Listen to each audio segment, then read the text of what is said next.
said she did not mention the Karimot. Kí ló dé tí màmá gbé àwọn ọmọ ọlọ́mọ ṣépè? Kí ló dé náà? Fast life. Mọ̀dà ló gbé ìpè lọ́fín máa ń jí lọ́fín. Kí ló dé? Ṣé gbogbo nǹkan fún ọmọ ayọ̀? Ìpè tí máa ń pọ̀ jù. Ìpè tó ti ń jà àwọn ọmọ ìtòkọ́. Àní Karimot parọ́. Ó ní pé ká má believe video. Imagine. Bullshit. Ẹni tẹ́rù ń bà ẹ̀wọ̀n yẹn ó máa ṣe. Ọgbọ́n bí díẹ̀ mo jẹ́ ìdíṣòro Karimot rárá. Ọgbọ́n bí díẹ̀ mo rán. Karimot Ìyábọ̀ Òjó wa.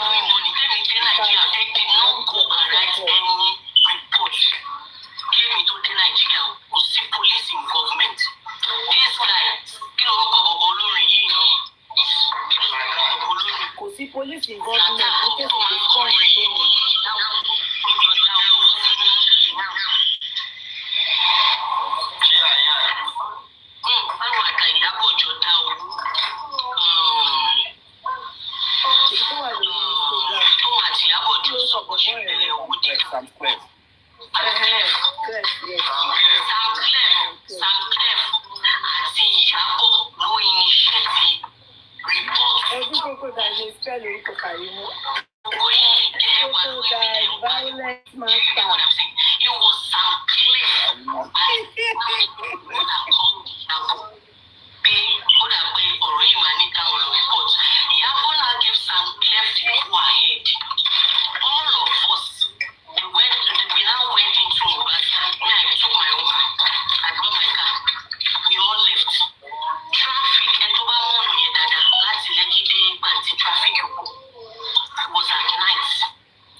Which of the departments told him that?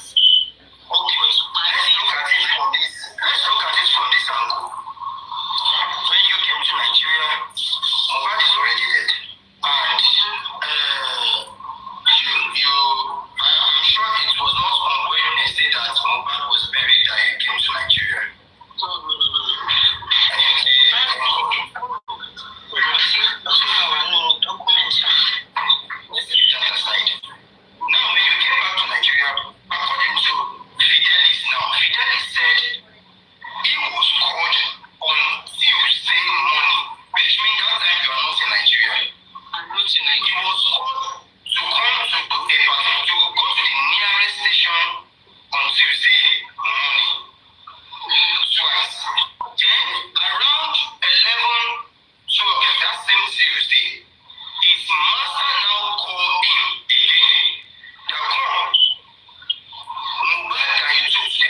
police officer ló pè police officer wọn sọ gbogbo rank. But in this kind of situation, he was called report to the nearest police station, which means it is not even about you have to go to the specific station, the nearest police station. Which means if after you go to the nearest police station, he might be trying to reach out to the number and anything might happen to him. That's seriously. Mommy was not in Nigeria as at then. You get it? And when Fidelis went to the station for an interview, I'm sure you are in Nigeria as at then because the case has been officially reported. That is why he is called now for an interview. But I'm going to go for the fact that you said Panty is very big. There's no doubt about that. Different section is there. Maybe the person that is talking to him did not go through the statement form of Wumi. Maybe they didn't really know what was written. That's why Àlọ́ ní kán wá ṣe damage control ní títí kush. Wọ́n ní kán wá ṣe damage control ní ó ṣe wá jọ̀rọ̀ driver lẹ́wà analyse. Wọ́n wá ṣe damage control ní maybe the officer that is saw kí ló kàn yín bẹ́ẹ̀. Go ahead. Bọ́n ṣe lè wọ́n fẹ́ change narrative kò dẹ̀ lè work. Sọ̀rọ̀ pé bá ṣe bá ń jẹ bàtà ẹ̀ṣẹ̀ gẹ́tì lọ́ọ̀yà. Mi mọ sorry bàtà ẹ̀ṣẹ̀ gẹ́tì driver yẹn something about driver yẹn pẹ̀lú Arifa kò align pẹ̀lú wa dáadáa àdèmọ̀kan tó ń gbó ọ̀n pẹ̀lú Arifa àti driver ni mo tọ́jú ọ̀dì sólódù. Òun ló jẹ́ kó gbaṣẹ́ lọ́wọ́ ẹni ẹlẹ́ni ẹni ẹ̀ oníṣẹ́ mọ̀nà. Ó dà pé pàtó gbé wá sórí kìíní ẹ̀ because ìgbà tó lọ sí court mi rò pé wọ́n wà wí ẹ̀ bí abiṣẹ́ wà wí ẹ̀. Mọ̀gbà tí Arifa wá gbé wá sí ojúde ọba àmì tó lọ report bọ̀bọ̀ yẹn ló wá lè ti ṣe. Arifa burúkú yìí ní ṣù. there was a place where they broke the glass or sauce like that. You get it? But the angle which I want us to focus on tonight is that the fact that they came out as at 3 a.m. and they came back home. Mommy Yetty, ẹ̀ka comment section yẹn yẹn sọ pé that supermom damage control okay someone that said the driver was lying. Ìṣẹ̀lẹ̀ náà nìyẹn. Wọ́n ní kó ń parọ́ náà ni. Okay. So wọ́n against ẹ̀ ni. Ó dàgbà ẹ̀ understand. Wọ́n against ẹ̀ pé kó wá ṣe damage control wípé kó lè kékeré yẹn lè favour side Wunmi. So Mommy Yetty basically ó ń ṣiṣẹ́ fún Wunmi. Exactly. Kí ló dé tí gbogbo wọn jáde because of driver? Ó yẹ ríra yẹn handwriting yẹn ni tí Karimot di mọ́mí jẹ́ mọ́mí wèrè ẹ̀ tó ń pè kiri títí. Rí anasukọ ni. Anasukọ ni. Exactly. Mi ò tẹ́ mọ̀ pé òun lẹ́nu ẹ̀ ṣe pèpèpè nínú. Anasukọ ni yẹn. Rábùrù mi ni engineer ní stroke lẹ́nu. Náà wà ń bẹ̀. Kí ló wá change orúkọ fún mi fún mi?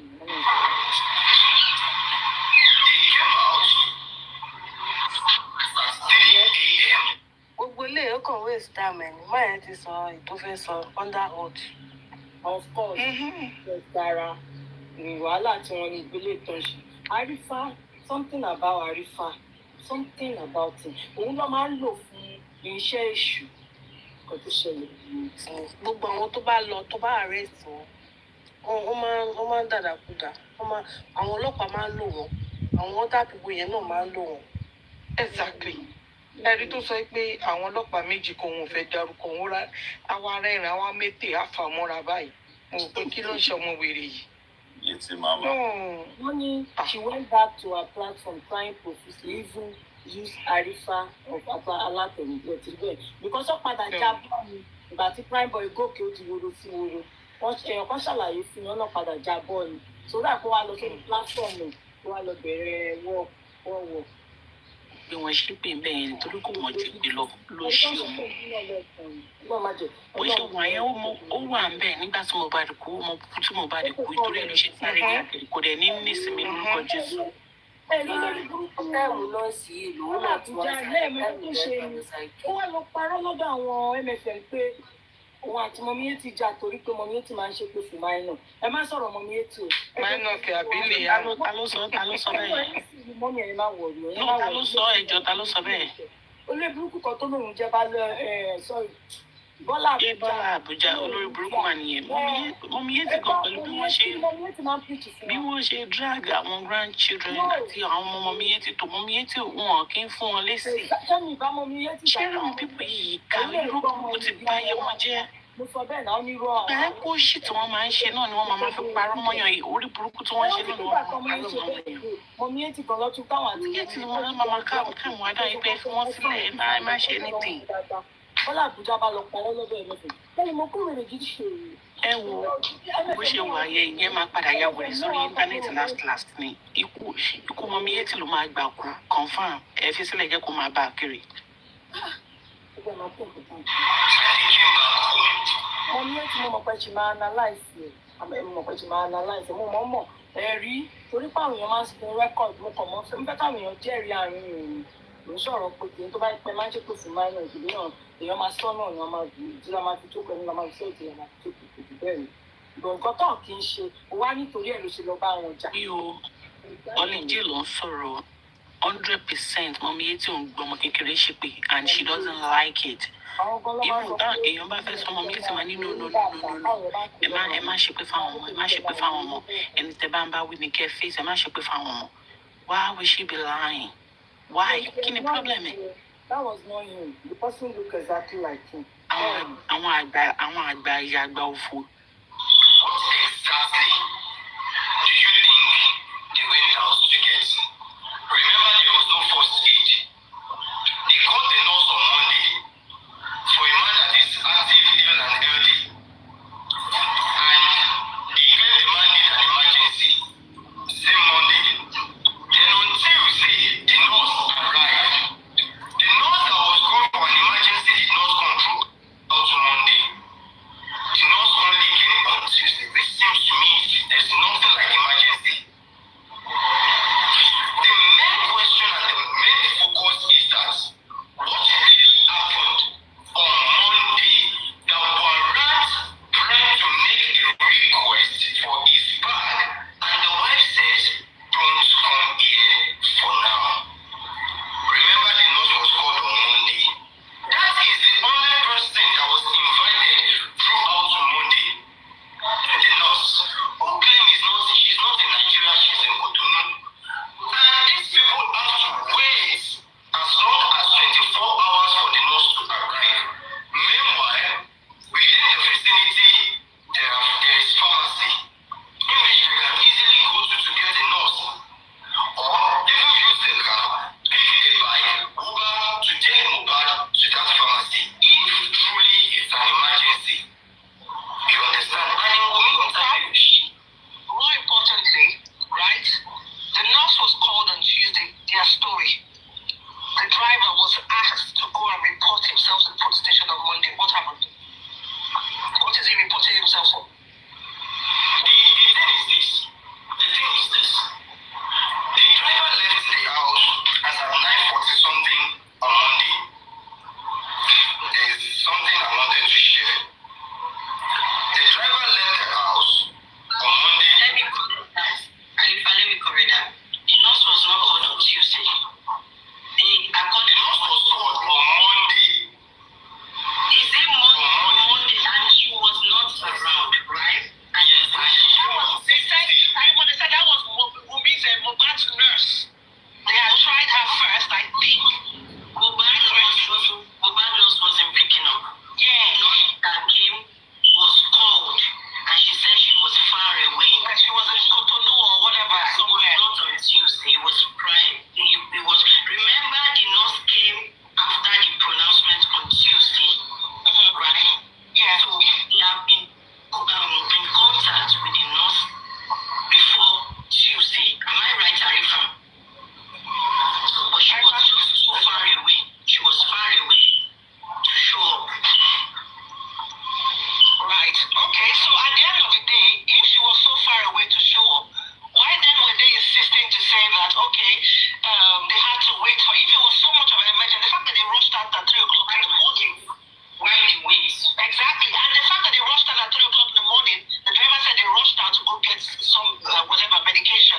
if he didn't get better, is the next thing not to take him to the hospital that is 10 minutes away, according to people who have visited there?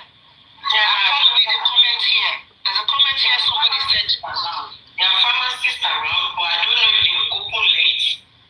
That area is like a 24 hours something, but I don't know how late people open. Because you can be coming back home, you can drive as late as 1 o'clock, 2 o'clock on that road, and you'll be fine. And you see people still open. So that's how that place is. But I don't know how late those pharmacies. I would like to see. Arifa, sorry, there's some women's team. Don't come here and write nonsense. You people come and push narrative. Now you are saying they called her because of missing car. Don't write nonsense here. Don't spread that stupid narrative you come here with. I don't know if people were paid liars to be telling shite just because you want to defend somebody without engaging your brains. Imagine somebody pushing narrative and saying missing car. What missing car? People don't have conscience. Somebody's dead. Life of your ass to be talking nonsense. There's no your ass to be talking nonsense. There's no your ass to be talking nonsense.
Who are you? What do you mean? Are you the one do? Is it the right? Is it the time that you guys want to do investigation? As if ẹfẹ nǹkan tó ẹfẹ òótọ́ ẹfẹ fact. Ìwọ ló máa sọ nǹkan tó máa ṣe. wèrè ara yín. tó sáré ṣe pàpàpàpà sọ́yọ̀ ọ̀gbọ̀dá ọkùnrin ìwà nípẹ̀gbẹ́ ni wọn kí wọn wà fún àyè rárá bá tó dé gan náà. Karimot is the first hospital. No, we don't know. Ìwọ ló máa sọ fún wa. Ìwọ ló máa sọ fún wa pé Karimot is the first hospital. Is that okay? Let's say this. Karimot is the first hospital. Is the driver there? Is it not about driver you guys are discussing? Call log call. Why can't you tell the Nigerian police to do the phone forensic? And you look foolish. We enjoy shaking jàre. Go ahead, nonsense. Ó dẹ̀ ń ṣe bíi pé àwọn tó ń bá sọ̀rọ̀ ń bí wọn mọ̀ kọ́kọ́. Ó yà yín, this is the right time for you kẹ́ máa lọ ṣan. Ṣebí bàbá Mohbad lẹ̀ ń bú sẹ́nu tẹ́lẹ̀. Why now? Kí ló ṣẹlẹ̀? Ẹ dẹ̀ lọ jókòó. Bẹ́ẹ̀ ló ti bọ́ lọ́wọ́ wa ní Ẹ lọ jókòó, ẹ ti lulẹ̀ náà. wọ́n léyìn Bunch of fools. wọn aláyọ̀jú òṣì. Imagine. Ìjà sọ̀rọ̀. Tata ní mo ń ta wọ́n di rárá. With VDM, you're making VDM your God. In as much as VDM don't interrupt you. Karimot I interrupt you, right? Mo sọ fún kó ń jẹ́ lọ́sì, ó dẹ̀ ní kò. why are you Making VDM your God, imagine. Mo sọ fún yín sẹ́ẹ̀, ṣe ti rí nǹkan tó ń wò. Why is this Àti guy Arifa so gbogbo wọn jẹ́ lọ́sì VDM ní. Arifa gbọ̀ngàn lójúṣì. Ẹni kí l'Arifa ṣe nígbà tó sọ̀rọ̀ yẹn? Sọ̀rọ̀ pé kó stop ẹ̀ wá fòdì àǹtí òkè yes. Because tó fẹ́ gbọ́dọ̀ gan wọ́n dún ọ̀gbọ̀ngàn tó fẹ́ ṣọ́ọ̀tì Karimot wọ́n dún ọ̀bẹ̀ wọ́n dún ọ̀gbọ̀ngàn ẹ̀. Níbo ẹ̀ fẹ́ ṣọ́ọ̀tì wọ́n dún ọ̀gbẹ̀. USA my food. USA military my food always.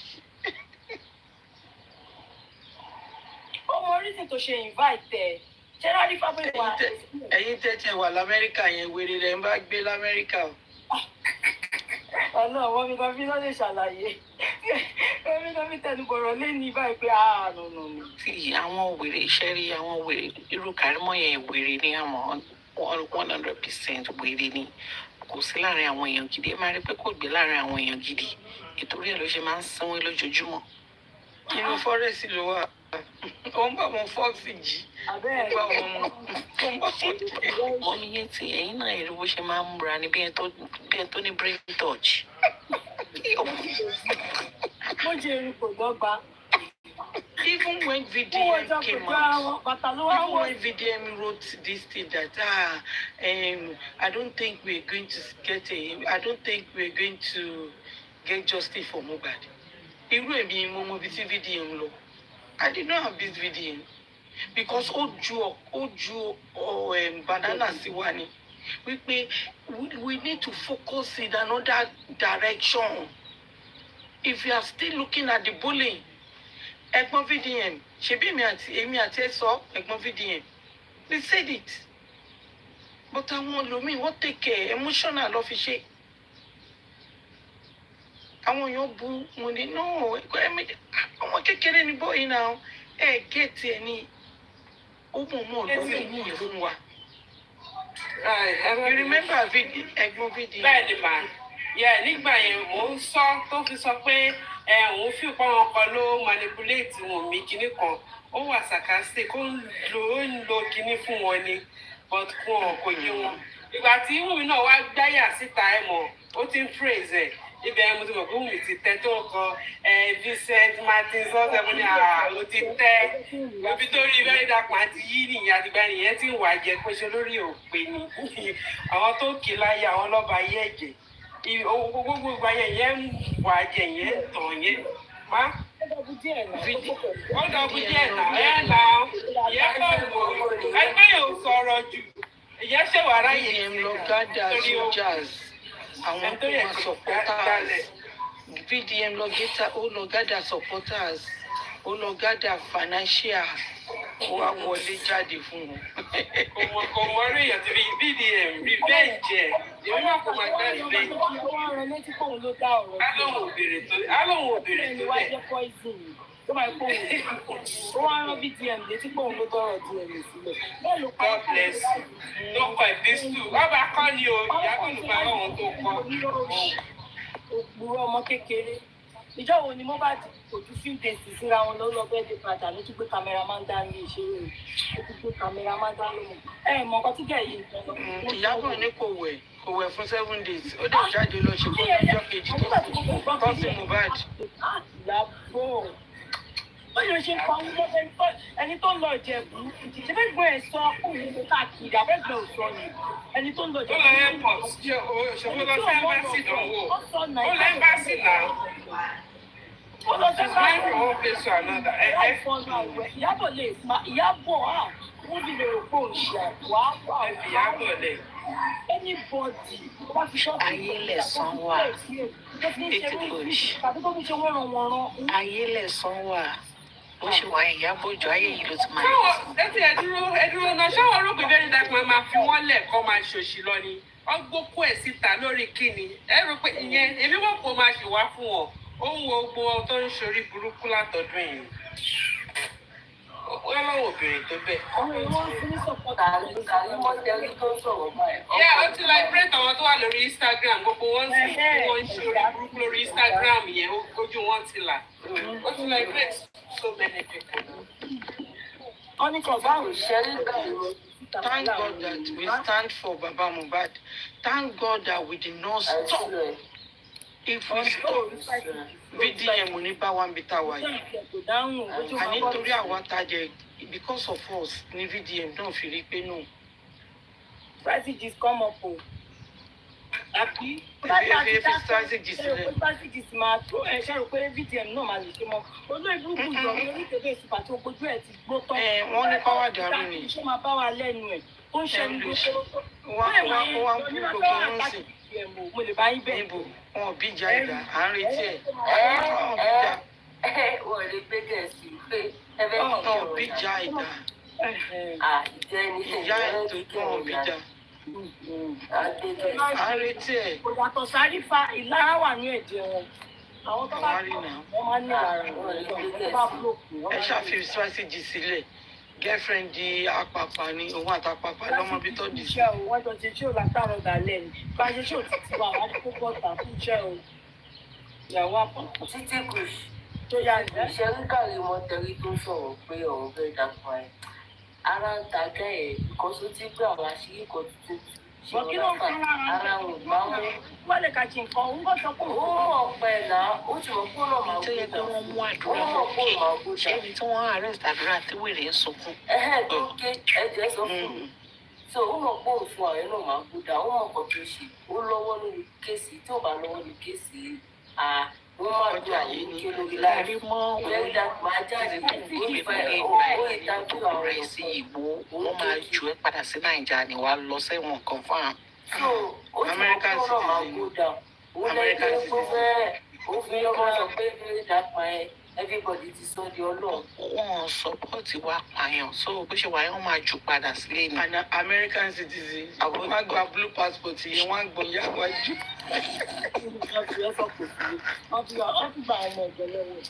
Wọ́n á gé létí. Wọ́n á gba blue passport. Wọ́n á gé gbogbo etí blue passport méjèèjì. Wọ́n á gé. Àwọn kò sí lọ́wọ́. Ó ti useless yẹ. Àwọn òtẹ̀ rántí mọ́ bóyá wọ́n ẹ̀bí ti lò. Àwọn ìgbàjọ́ bá wà ní corner store. Àwọn màrí tí ẹ rè.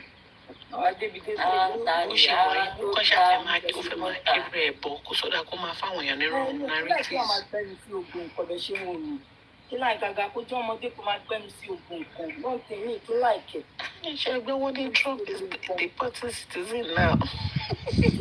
Karimot. Lọ sọ́dọ̀ láti. Lọ sọ́dọ̀ bọ̀dá láti. Ó máa embarrass bọ̀dá yìí. Ọlọ́run.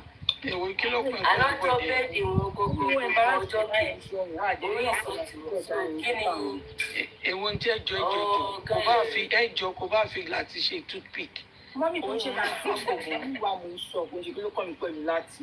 Ẹ rántí pé Ewu ní ìwé fi bòdà mú ìwé láìkẹ́ ìwé fi bòdà mú ìwà yín náà lẹ́ o látijọ́ tó ti ń bú bàbá ṣó jáde. Èwo wá ní tí ń kẹ́ máa gbèjà òun. Ṣóun jáde ṣé gbọ́n ìwà jáde kó gbèjà ẹ̀gbọ́n ẹ̀ ni. Please ẹ gbàgbé mú ìwà gan-an. Àwùjọ bàbá Mohbad rántí ó yẹ ká fi ṣe chewing stick ni o ẹ gbàgbé ẹ má dà tí ẹ lẹ ṣé mú ìwà òsì kò ní page kò ní àkáǹtì àbí bí kọ́ni mí ìwá wà tí gbogbo wa tẹ́lómi gan fẹ́ dín àtàtàkì lórí pé decision tó make ní court ó jáde ó sọ̀rọ̀ ni ó kà mí dáhùn ni ìwé wa kí wọ́n ìwà jẹ kínní jàre ọ̀gẹ́rẹ́ ẹ ṣáà má sọ̀rọ̀ mí ìwà bí kó má jẹ̀yà jù fi mú ìwà lẹ̀ o ó wà nínú kòtò ẹ̀ kó wà jàre. wọ́n ní ẹ má jẹ́ kí kòbókò bá Mr. Muiwa ẹ fi Mr. Muiwa sílẹ̀. so títí kù ìṣó Karimot mú kó náà má dá padà dìbò dáńlú ó máa padà kó dà fún kìsì. First of all, introduction. ó máa padà dìbò dáńlú ó lọ́wọ́ nu kìsì. Karimot. á padà dìbò dáńlú. prescribe oògùn ta ni dókítà Karimot ni Karimot. Karimot Karimot olóhùn sí ní Nàìjíríà ẹjọ́ báwo ni Jordan ṣe mọ òǹkú Mohbad báwo ni Jordan ṣe mọ òǹkú Mohbad báwo ni Jordan ṣe mọ the best ajá tó òǹkú Mohbad láìkì tó lọ́ọ̀bù jù. Kí ni Karimot ṣe nínú ilé Mohbad tó fi sọ pé ilé pa Mohbad rún. báwo lè ṣe máa ní kò mú Karimot ní gbogbo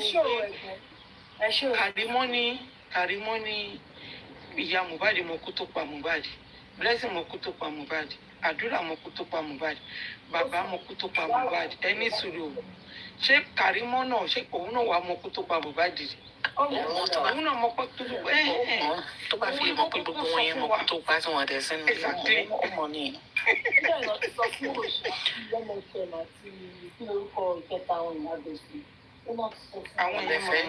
àwọn yẹn máa mọ̀ tẹ́lẹ̀ àwọn yẹn nǹkan tó máa jẹ́ làwọn yẹn ń gbọ́ ká. mọ́mí yétì ṣe MFM ṣe àwọn critical thinkers ní orúmọ́jú ènìyàn bó ń ṣe lọ bó ń kùn mí bóyin tí mo kàn gbọ́ ni pé ó sọ pé ó sọ wípé àwọn critical thinkers ó ní they are behaving childish ó ní fún tí bàbá bá tẹ̀ olórí burúkú ní MFM torí ìyá Mohbad ló ṣe wá fún wọn. ṣé ètò ń wọṣọ bí àwọn ọmọ ẹni sùúrù MFM ó dàpẹ́ rí ibi tó ti ń ṣe krétọ́ tó ń jó. èmi ò wọṣọ bí àwọn ọmọ Òṣòdì wọ́n máa bẹ bíríìjì Òṣòdì ọmọ náà jà. ẹni tó yẹn ó dàbí ọmọ náà àwọn ọjà Òṣòdì ó wọ ó yẹ gbogbo ṣe múra tó ń jó ó wọ ṣé trikọ́tà ni àbí ní ó ṣe multicolor bẹ̀tì ó múra bí àwọn Òṣòdì àwọn jeans Òṣòdì tó máa ń tà níbi abẹ́ bíríìjì 50-50 wà ní ọ̀nà alágbélé lórí ẹ̀. ó wá gbéwé sọ́wọ́ tí jeans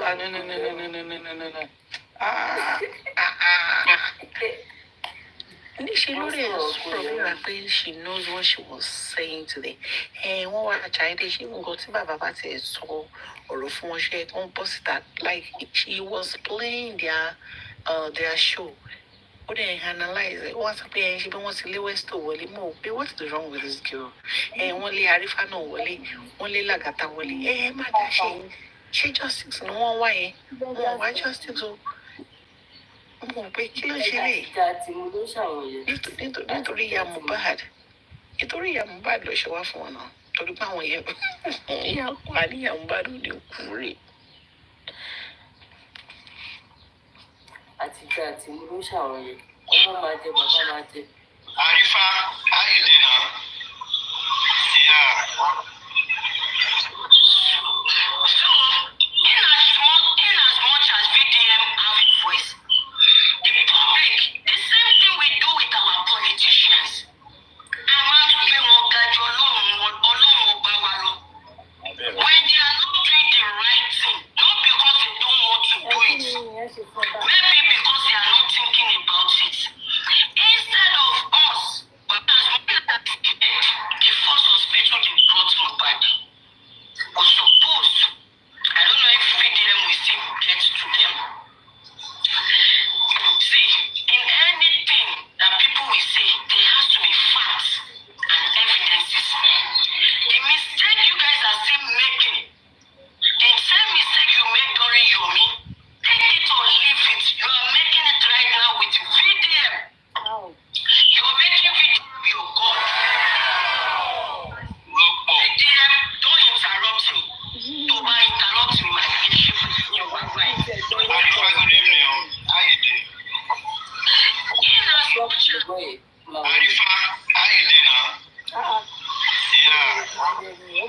in as much as VDM have a voice, the public, the same thing we do with our politicians. A máa ń gbé wọn ga jù Ọlọ́run ọba wa lọ. When they are not doing the right thing, not because they don't want to do it, maybe because they are not thinking about it. Instead of us, that we you the followers, VDM followers, VDM, you've been coming out and bringing people to us. We need those people to bring out whatever thing they say. We need a backup. There's something they call backup evidence. Now, if VDM gets to Kuramed also, the CCTV of when Mohbad was crossing Tọ́jálẹ̀ lórí ọ̀kadà tó sọ pé wọ́n fi gbé wá. For it to be a fact and for it to be authenticated, VDM needs to request for the video evidence, which is CCTV of bó ṣe gbé Mohbad gólẹ̀ lórí ọ̀kadà tó gbé wọlé tó pronounce a death. Wait a minute, VDM tó bẹ́ẹ̀ ṣe wà yìí kan tí VDM bá sọ pé òun ti wo gbogbo ẹ̀ òun rí wàhálà ẹ̀ ti believe in VDM. That is the same mistake you will be making. The power of the public, it is what made VDM today. Arifa, please don't allow this narration on your platform. Ademola, Arifa, please don't allow all this narration on your platform. Ademola,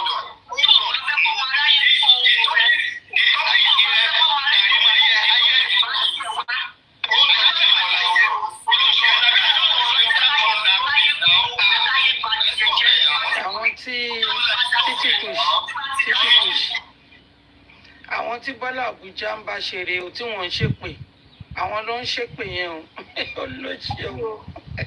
ọkọ nìkan ń pèsè olóòtú onírú àgbáyé ẹ wo wúmà yẹn in fact tó bá pàtẹ lè kí èṣù ẹ ìdí mi tún jọ. ṣé ẹ rántí lọ́jọ́ kan tí Karimot ṣe ṣògbọ́n tó bóun ṣe wáyé òun kì í gbọ́mọ ṣépè. wọ́n bí ẹ ti wá bẹ́ẹ̀ lọ́jọ́ yẹn ó ní bóun ṣe wáyé òun kì í gbọ́mọ ṣépè.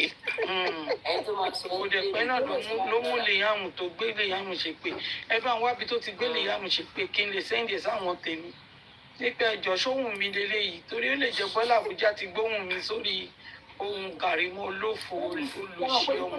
Liam ṣègbè mi gan fúnra mi ní òní nísinsìnyí lórí pé èmi gan lè wò èmi gan lè wò. It's too much. ọmọ àlè tí wọ́n ní sí bóyá late náà bóyá bí middle of it last year ìpín yẹn ti pọ̀ jù.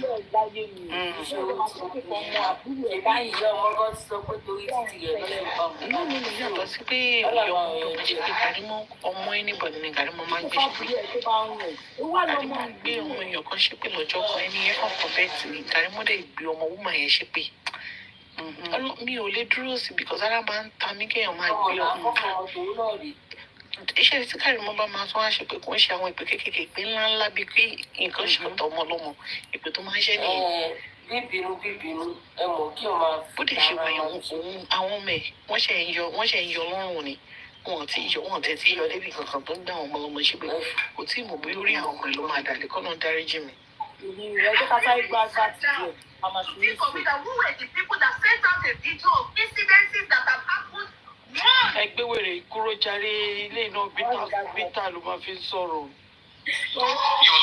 wèrè ló ṣe kúrò járe. àjùmọ̀ ní etí ẹ̀ jí sọ̀rọ̀ ẹ̀ rárá. ilé ìbọn.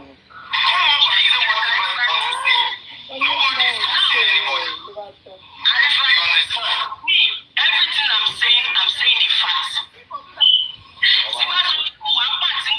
Statement. Tí ìgbà síbẹ̀, káwọn ọlọ́pàá gbé mi pé níbo ló ti wà ń pàtì. Wọ́n gbé mi kọ́ ni mo pa mọ́ Police Department of Nigeria. That's because. Police Department of Nigeria. ó ṣe máa pé gbogbo ẹ̀. Nigerian Police Department of Nigeria. Somebody dropped her, I don't know. Department of. I don't think anybody dropped her. Okay, I don't know. Well, also, maybe our network, sorry, she just got her. Yeah, maybe she's let her finish.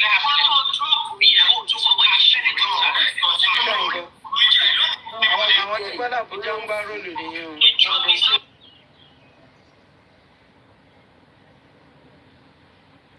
Obìnrin má lè ṣe pé o. Àwọn tó bá dẹ̀ máa ń ṣe pé báyìí bọ́ọ̀ máa kọ́kọ́ wọn sọ̀rọ̀ nínú ìṣeré. Àṣírí tú dàn nígbà tí ó ní infection. Yòbó sọ̀rọ̀ sọ pé ìgbà tí infection náà. Ó ní ṣe bí wọ́n kó fẹsọ̀ fóònù. Tó kú oríṣiríṣi.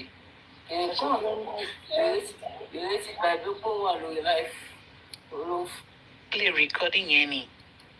Ẹ̀bá ò lè jáde, mo bá mi kọ́ náà. Ọ̀tọ̀ nìkan tó fẹ́ play lọ́jọ́. Ẹ́píkì òun ló play fún ẹ̀. ẹ̀gbọ́n fídíò. Ẹ̀gbọ́n fídíò Ní ayé kò tọ́. Ṣé ayé wà ẹ jẹ́ kí n sọ̀kalẹ̀, ẹ máa ṣe sí kiri ni. Báwo máa ṣe? Ẹ reduce ẹ̀. Ẹ lọ sórí kíní yín, ẹ máa rí bí ó ṣe bí sign plus báyìí. Ẹ reduce ẹ̀. Tí wàá pè fi àwádùn ṣe ní sí àìsí. Ẹ kì í fi ṣe mọ̀gbẹ́tọ̀, ẹ kì í fi ṣe mọ̀gbẹ́tọ̀ bẹ́ẹ̀. Ẹ bá ṣe fúlù ni o, so máa lè reduce ẹ̀ fún yín. Ẹ̀gbọ́n fídíò kìíní ó dàbí mọ̀gbẹ́tọ̀ ni wọ́n. Ẹ̀gbọ́n fídíò ti sun ni. bí ilé píkì èèyàn hàn fẹ́ kàn fi mí ṣe mọ́ Ẹ ṣe fúlù ni. Ẹ máa ṣe fúlù nìyẹn. Ẹ máa ṣe débi guess. Ẹ máa click bí guess. Máa. Yeah. Hey Joe, I just quickly want to say something on that stupid interview with Arifa. All protocol observed, okay? You see the interview, I really love it. They came to do damage control. That's so even driver. Okay? But the shoot himself in the leg. If you're reading my comments, Karimot said there was no report made to the police until when she arrived at Nigeria, right? Our question now to Karimot that we want her son to ask her, when did she arrive at Nigeria? And which police station did she take the report to? Why didn't they take Baba Mohbad? Not Wako. I want to tell you, sister, no one No, because the thing is, when those there was no report made, and there was no report made until what told the America did. Ẹ má jẹ́ aṣọ gbogbo ẹ wò akọ̀yìn dára wa lẹ́nu ni a ti béèrè yẹn títí a dẹ̀ ti sọ ó ti ní tí náà tó bá fẹ́ wá ààrẹ sùn kó wá ààrẹ sùn ẹ ṣàgbélé do it. You can do it. Trump will get ẹ má waste energy yín sórí ilé ìjà. Wọ́n gbé pọ́pù pálí dání kó kúrò ní whatever color tó wà lọ́wọ́ wọn. Trump máa gé etí pálí American pálí ẹ̀yìn wọ́n á gé wọ́n á dẹ̀ mú fún wọn ní bàbá. The thing is with the press conference tí àwọn ọlọ́pàá ṣe, you see the reason tó fi yọ pàtì ibi tí bàbá ti gbé òkú ọmọ yẹn lọ sí police station kúrò ní narratives wọn. With what she said on that Arifa's platform. Because when we go back, you will see that àwọn ọlọ́pàá yẹn ò sọ pé bàbá gbé òkú yẹn wá síbẹ̀. So, mọ́mí kò ṣùgbọ́n mímú rírì. Ṣẹ́rí àti dé stage tó jẹ́ pé àdéhìí láti máa fún wọn ní àwọn answer kan. I swear. Àti dé stage yẹn. The only prayer we are praying is the verdict on Friday. Ẹ wo ọ̀fẹ́ máa gbá answer lẹ́nu wa ni mo ń sọ. Ẹ jẹ́ káwọn tó máa ṣiṣẹ́ yẹn á ṣiṣẹ́ yẹn. MFM. See, MFM, that mommy orúkọ ẹ̀ ni á change ẹ̀. I thought she was somebody that is smart and intelligent. But pẹ̀lú show tó ṣe lánàá yẹn, ọmọ 10 years old kò gbọdọ̀ analyze nǹkan báyìí. Mọ́mí mo ríre, so ẹ tí mọ̀ pé MFM wọ̀ sí ju tèmi lọ. No, I know. But the sheriff actually, even though they want to sell wrong narratives, we will be schooling them. If truly they are fighting justice, they're seeking justice for Mohbad. So, Corona also, doctor to give you TT, okay? It means nothing to her. Abi, fake narrative ti wù mí ti pa fún wọn, irọ́ tó ti pa fún wọn, or nothing gùn lé lórí. Then what kind of justice are they seeking? What kind of justice are they seeking? Because you never see them on their platform. On sorrow lórí anything to wà ní corona. You never. Wọ́n bá ṣàwọn èèyàn pé bàbá sọ fáwọn èèyàn ẹ jọ kí lẹ kó 5 cell phone fún ìyá Mohbad fún. Mo mi mo rírì. Ìyá mi ayé kò tọ́. Ẹ káàárọ̀. Ẹ káàárọ̀ ẹ káàsán. Ẹ kú gbogbo ẹ̀. Ẹni tó gbéṣẹ́ fáwọn tẹ́ ń sọ̀rọ̀ ẹ̀ yẹn. Ó ti sọ fún ọ pé òun ti mọ kú tó pa ọkọ òun kò request fún. Nǹkan tó ní kán máa sọ ni pé kán lọ sí ọkọ òun torí òun mọ kú tó pa òun mi mọ kú tó pa Mohbad òun dẹ̀ ló gbéṣẹ́ fáwọn tá à ń darúkọ. Ìyá Mohbad náà mọ kú tó pọ̀ ọmọ òun ó dẹ̀ ti gbéṣẹ́ yẹn fún blogger olójú kan so kí látún wá ń sọ̀rọ̀ wọn fún. Blogger olójú. She was coming for bio billions. Pé báwo ni ó ṣe mọ nǹkan tó ń ṣẹlẹ̀. Ẹ̀kọ́ kí lẹ̀ expect tẹ́lẹ̀. Bàbá Mohbad. No, ẹ̀yin ò fẹ́ kí sáìdì bàbá Mohbad mọ nǹkan tó ṣẹlẹ̀. Bàbá Mohbad lọ́pọlọ lórí. Ẹ̀yin lè kọ fóònù 5 fún ìyá Mohbad láti lọ record. Wọ́n ti reply. Avenger òun náà rí wọ́n ti reply. Wọ́n ti ṣe. General Avenger ti sọ pé ó ní àwọ̀ Ìbàdàn bí ẹni wọ̀ Ọ̀yọ́. Exactly. Ó ní tó bá yẹ pé Ọlọ́run ṣé ó jẹ́ni tó lójú ni. Ó ní tútù pàápàá. Àríran dáadáa. Ó ní tá a bá rí àwọn tọ́lọ́run dá tó gbójú kan lọ́wọ́ wọn ká mọ̀ pé tútọ́ fẹ́ pa láyé òdà. Mo wá rántí bàbá ọmọ wèrè tó wà lọ́dọ̀ láti sinẹ́.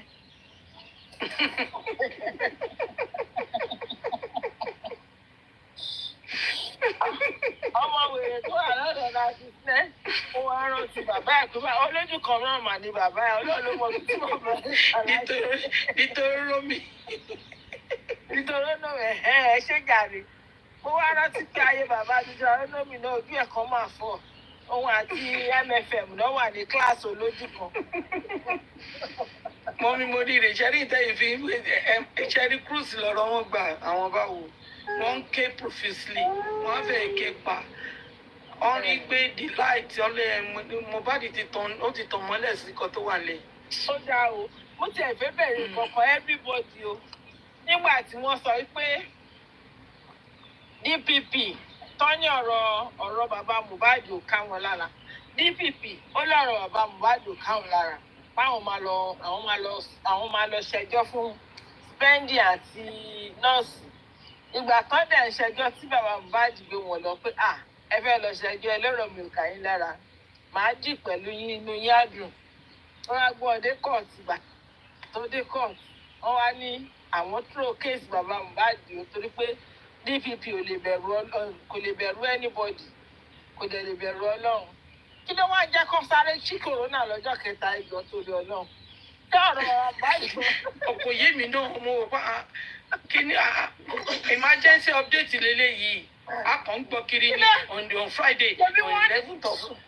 Jọ́ta wọ́n sọ pé wọ́n ní kò sẹ́ni tó lè mú DPP wọ́n là lè mú yín adẹ̀ ti gbà á fi yín fọ́lọ́run.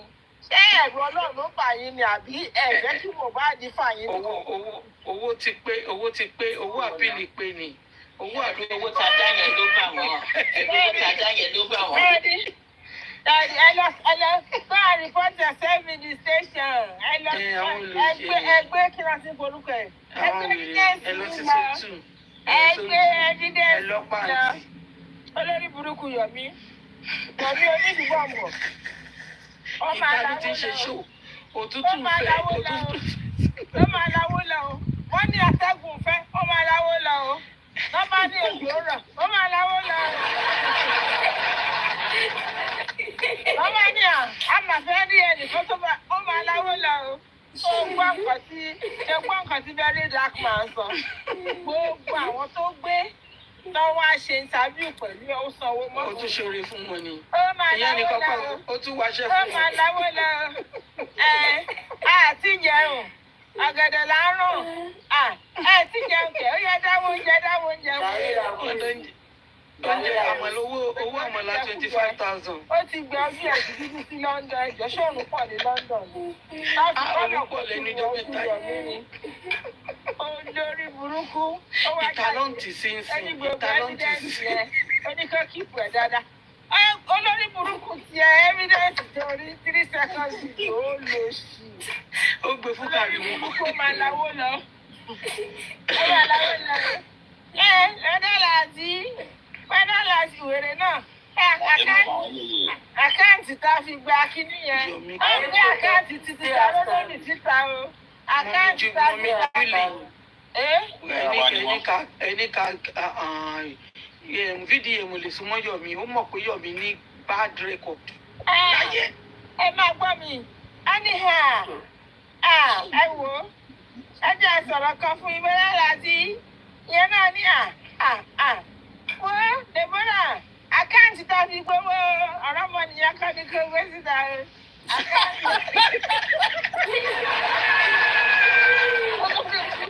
olórí burúkú ẹ ṣáà máa dẹ̀ ti ṣọ́ọ̀bù nísìnyí ẹ máa ti ṣọ́ọ̀bù. kí ló dé mi máa láti ò jáde tààrà mọ́ kí ló ṣẹlẹ̀. ẹ ní sùúrù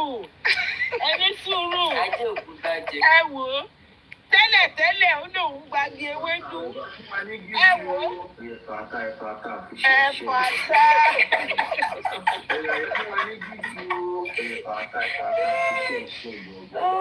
tẹ́lẹ̀ ó máa ní 3 euro lòún gbà igi ewédú lòún gbà ẹ wò ó àti igi ewédú àti 3 euro wọ́n tilẹ̀kùn mọ́lá títí ta ni wọ́n wá ń wọlé gba gbogbo àwọn.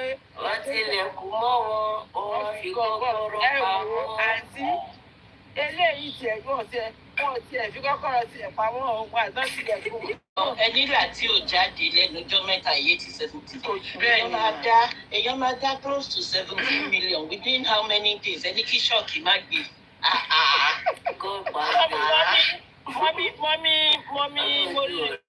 mọ́mí moríire ṣe rí àwọn igi ewédú tí wọ́n ti dá fún tẹ́tẹ̀lẹ̀ wọ́n wá já ewé ẹ̀kan ti jẹ́ ṣe rí wọ́n wá so okùn mọ́ wọ́n wá fi ṣe pàṣọ fún wèrè wọ́n fẹ́ nà.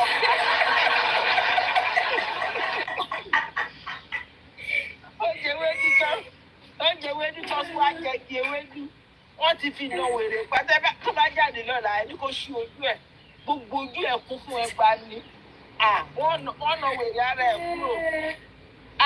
ṣe rí owó tó dá yẹn àwọn tí wọ́n ti lọ kú tó ti kẹ̀ mọ́lé owó yẹn wú wọn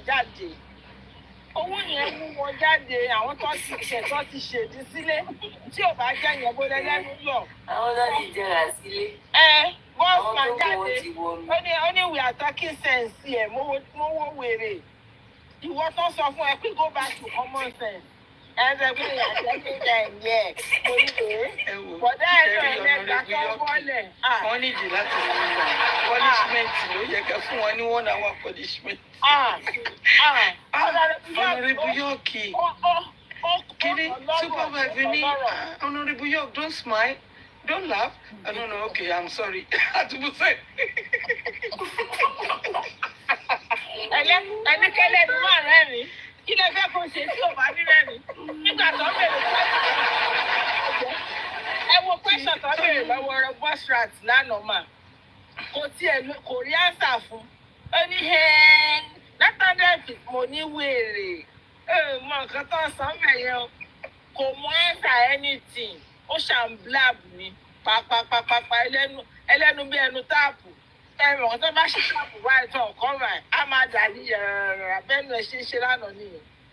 Honorable York ló wọlé báyìí ọmọ tójú ẹ̀ kọlà ọmọ tójú ẹ̀ ti kọlà yẹn náà ó bá gòkè ó bá múwèé dání àmúlẹ́yìn fífò ẹ̀ ti lọ ṣe mítìn lórí green app ó bá múwèé dání ló ka òfin ó mọ̀ fi kà orí fóònù ẹ̀ náà ni ẹ wo wọ́n ti sẹ́ǹdì ẹ̀ sí ni. ẹ wo ó mọ̀ fi kà mọ́ mi Yetty school cheap ní Nàìjíríà ju anything lọ ọmọ yìí kò ká secondary school já o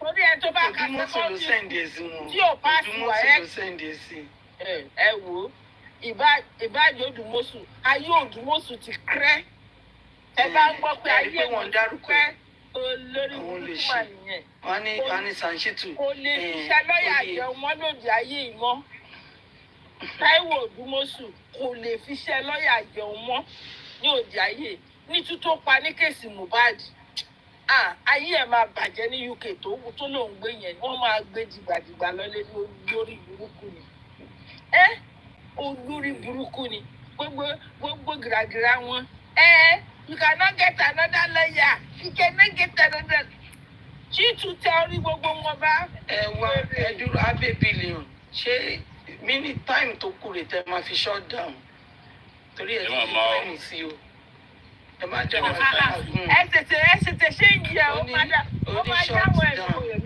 èmi ń tèmi orí bẹ́ẹ̀dì mi ni màá dá sí ìjà sódò. ọ̀kẹ́ kí ni ti ṣe é sí. èmi ò fẹ́ ṣe é ṣe o. ẹ wọ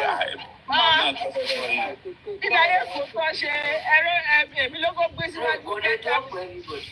Kò ní dọ́pọ̀. Àìmọ́ bá gbọ́dọ̀. Ó dà kó rí mọ́ mi. Ó dábẹ́ Kóòtù lọ gbélé. Wọ́n ti pé.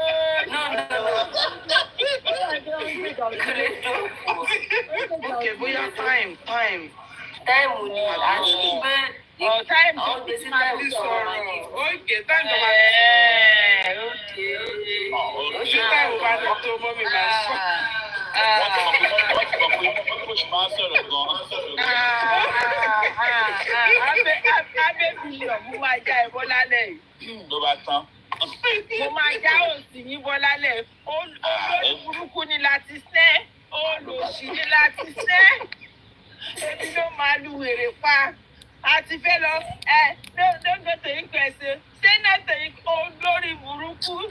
Pẹ̀sì ní wáṣọ ọ̀tún. Ìyẹn náà ọmọ bàbá olójú kan tó jẹ́ kó máa bú bàbá ẹ̀. Ọmọ bàbá tó bá lọ sí wa ní kàn wo ọmọ bàbá olójú kan. Ìyẹn náà máa ṣe ìtẹ̀rẹ́nọ́mì tí ò táyé ọkọ̀ ẹ̀ ṣe olórí burúkú. Ó ń tọrọ jẹ ọkọ̀ ẹ̀ ń tọrọ jẹ. Lórí bíbá yìí lórí bí ẹ jẹ́ ká gbọ́ rìsọ́ọ̀tì inquest wa ká bọ́ sí aya court náà ká lọ aya jáàkì gbogbo. àwọn ilé la máa gbọ́ lágbọ́dọ̀ náà. Ṣẹ́rí àmì ò Jésù. ẹ wò for the fact that àti ẹ fẹ́ lọ inquest mọ́ yẹn for the fact that ọlọ́pàá driver ti sọ fún wa pé Mohbad nǹkan tó sọ̀pù òru Monday ló sọ̀pù for the mere fact mọ̀mọ́ yẹn ti sọ pé ọlọ́pàá sọ fóun pé CY ò sọ pé Mohbad fọwọ́ gbá gíláàsì kò sọ pé ìjà wà kò sọ pé ó bínú kò tún sọ fún ọ pé òun àti bọ̀bọ́ yẹn jà ayé CY ẹ̀ ti bàjẹ́ ayé ẹ̀ ti là bàskẹ́ṣì ẹ wò ó èmi ò bí ẹ̀pọ̀n àìtì nǹkan àbẹ́ńtẹ́ tí wọ́n ń dùn tí ò rí àwọn wèrè tó ń tẹ̀lé tó wá fẹ́ sọ̀rọ̀ wọn lọ́mọlọ́mọ ń fàyìn mo ní depression pààyàn sínú ara ẹ ló fàyìn. depression ló fi ń tóbi. ẹ má wọrí ẹ tó yẹ pé oògùn oorun ló ń lò. Lóòrùn balẹ̀ òun ló ń jẹ bẹ́ẹ̀. ẹni tó ní oògùn oorun ẹ wo oògùn oorun ló ń lò ẹ wo bó ṣe tò wá tẹ̀léra mọ́mí MS Julie ló máa sọ̀rọ̀ tẹ̀lé mi fẹ́ẹ́rí ẹni wo ètò wá táàmì yín lọ. èmi máa ń gbádùn cruise tèmi kú táìmù yẹn máa lọ. àwọn ṣẹ̀dúrà ń gbé mi síwájú torí mọ̀ pé tí bá ti kú mo ń lọ sùn nìyẹn aago 12 ti kọjá kó jẹ́ ń lo 3 minutes ní dáadáa kí gbogbo èèyàn rẹ́rìn. By the time tá a bá máa jí sí Friday wọ́n ní ẹ̀sùn ẹ̀jí. kásùn kájí lọ́nà ẹ bá ti jí báyìí. Yomi fagídí jáde ni ó ń fagídí jáde ni ojú títì. kò lè padà wá Nàìjíríà bó ṣe wà ẹ́ torí ó ti ẹ̀rù bá. ó dàbí tó ló ti ń bú DPP ó ti ń bú gbogbo wọn báyìí. wàhálà wà lọ́rùn ẹ̀ jẹ́ mọ̀ pé forensic wèrè tó lọ ṣe yẹn jẹ́ mọ̀ pé fóònù lọ sí mọ́ọ̀tì tó gbé léwèrè lọ́wọ́. ó ti ń ṣiṣẹ́ límọ̀nì nísìnyí. ó ti ń ṣiṣẹ́ límọ̀nì. wọ́n ti lo ẹni tó ṣe gbẹ́ ọmọ olókùn gbogbo ọ̀rọ̀ ẹ̀ ti di jàgó ẹ mọ orí tọkọ ọ̀ṣpọ̀pì jàgó ẹ rántí orin yẹn bí ọrùn kí náà ti Yomi bọ́rùn ẹ̀ ṣe dàbí ọrùn jàgó nìyẹn sìn ó ti lọ gbaṣẹ́ ní London ayé ẹ̀ ti dáa ó ti lọ ríṣẹ́. ó ti ṣe àtiṣẹ́ lè mọ ni ẹni pé kò ń ṣe ṣòdì alẹ́ mọ́ kò ń ṣe ṣòdì alẹ́ mọ́. bóyá ti lọ ṣe uber ni láti ṣe. wọ́n kàn bá kárátà wọn jẹ́ fọ́ọ̀nù tí látẹ̀lódì ó dẹ̀ bá kárátà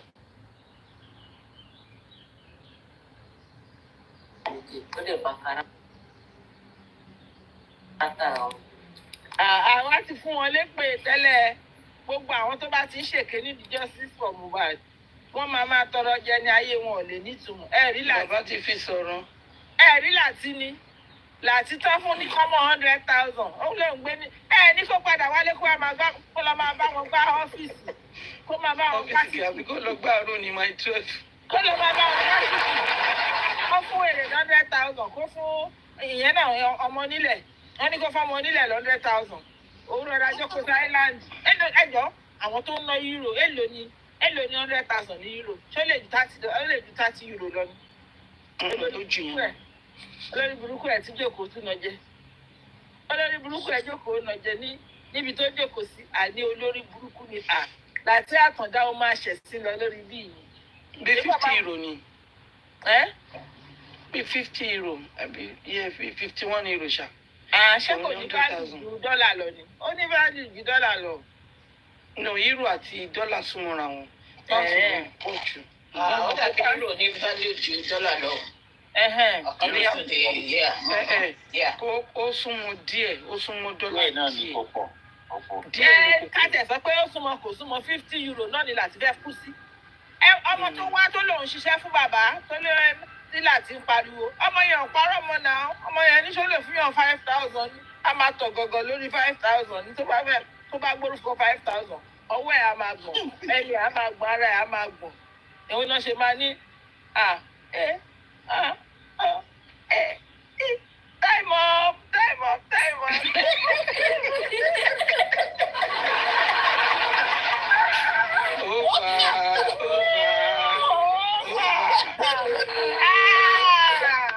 Ẹ pàtẹ́wọ́ fún mi o.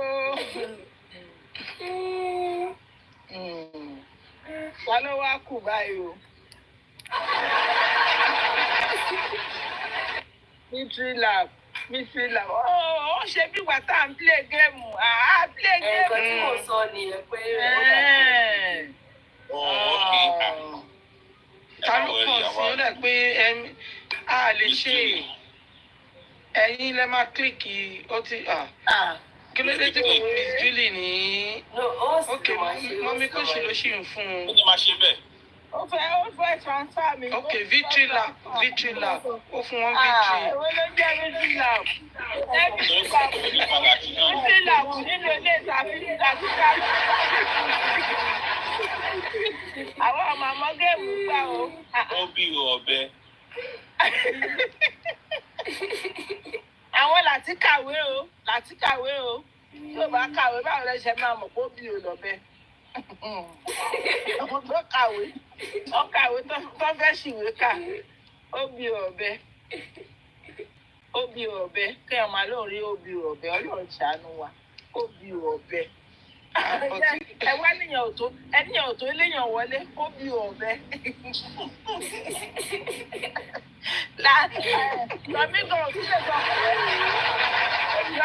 Gbàmígàn ò tún lè sọ fún pé àbọ̀dá ó bí o máa lẹ́pẹ́ Davido máa lẹ́pẹ́ ó bí o ẹ wá náà bẹ̀. Ẹni that's good ó bí o ọ̀bẹ that's good ẹ wá ní kó máa wọlé. Ṣẹ́rù bóyá bẹ́ ṣe fi polówó ọjà tẹgbẹ́rù lé lórí tó ń kiri yẹn ṣẹ́rù bóyá inú ẹ̀ máa dùn. Wọ́n máa gbẹ́rù fóònù gùrẹ́sì. Mr. Ishaq ò wà ọ̀rá ìtì fóònù gùrẹ́sì.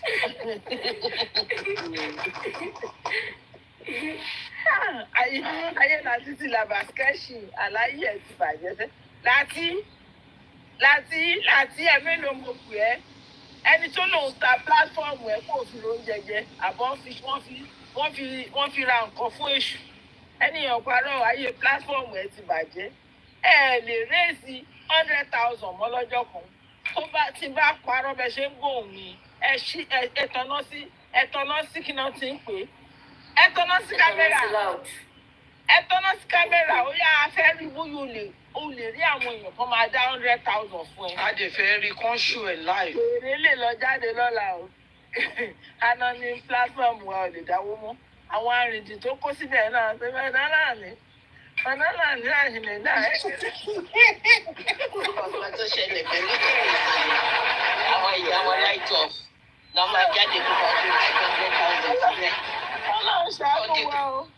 Audio 500,000. ẹ tẹ̀ bá mi béèrè lọ́wọ́ láìtàn ṣé àwọn ọ̀rẹ́ ẹ̀ náà ló dá owó tá a dá yìí náà. Light off ìṣe light off.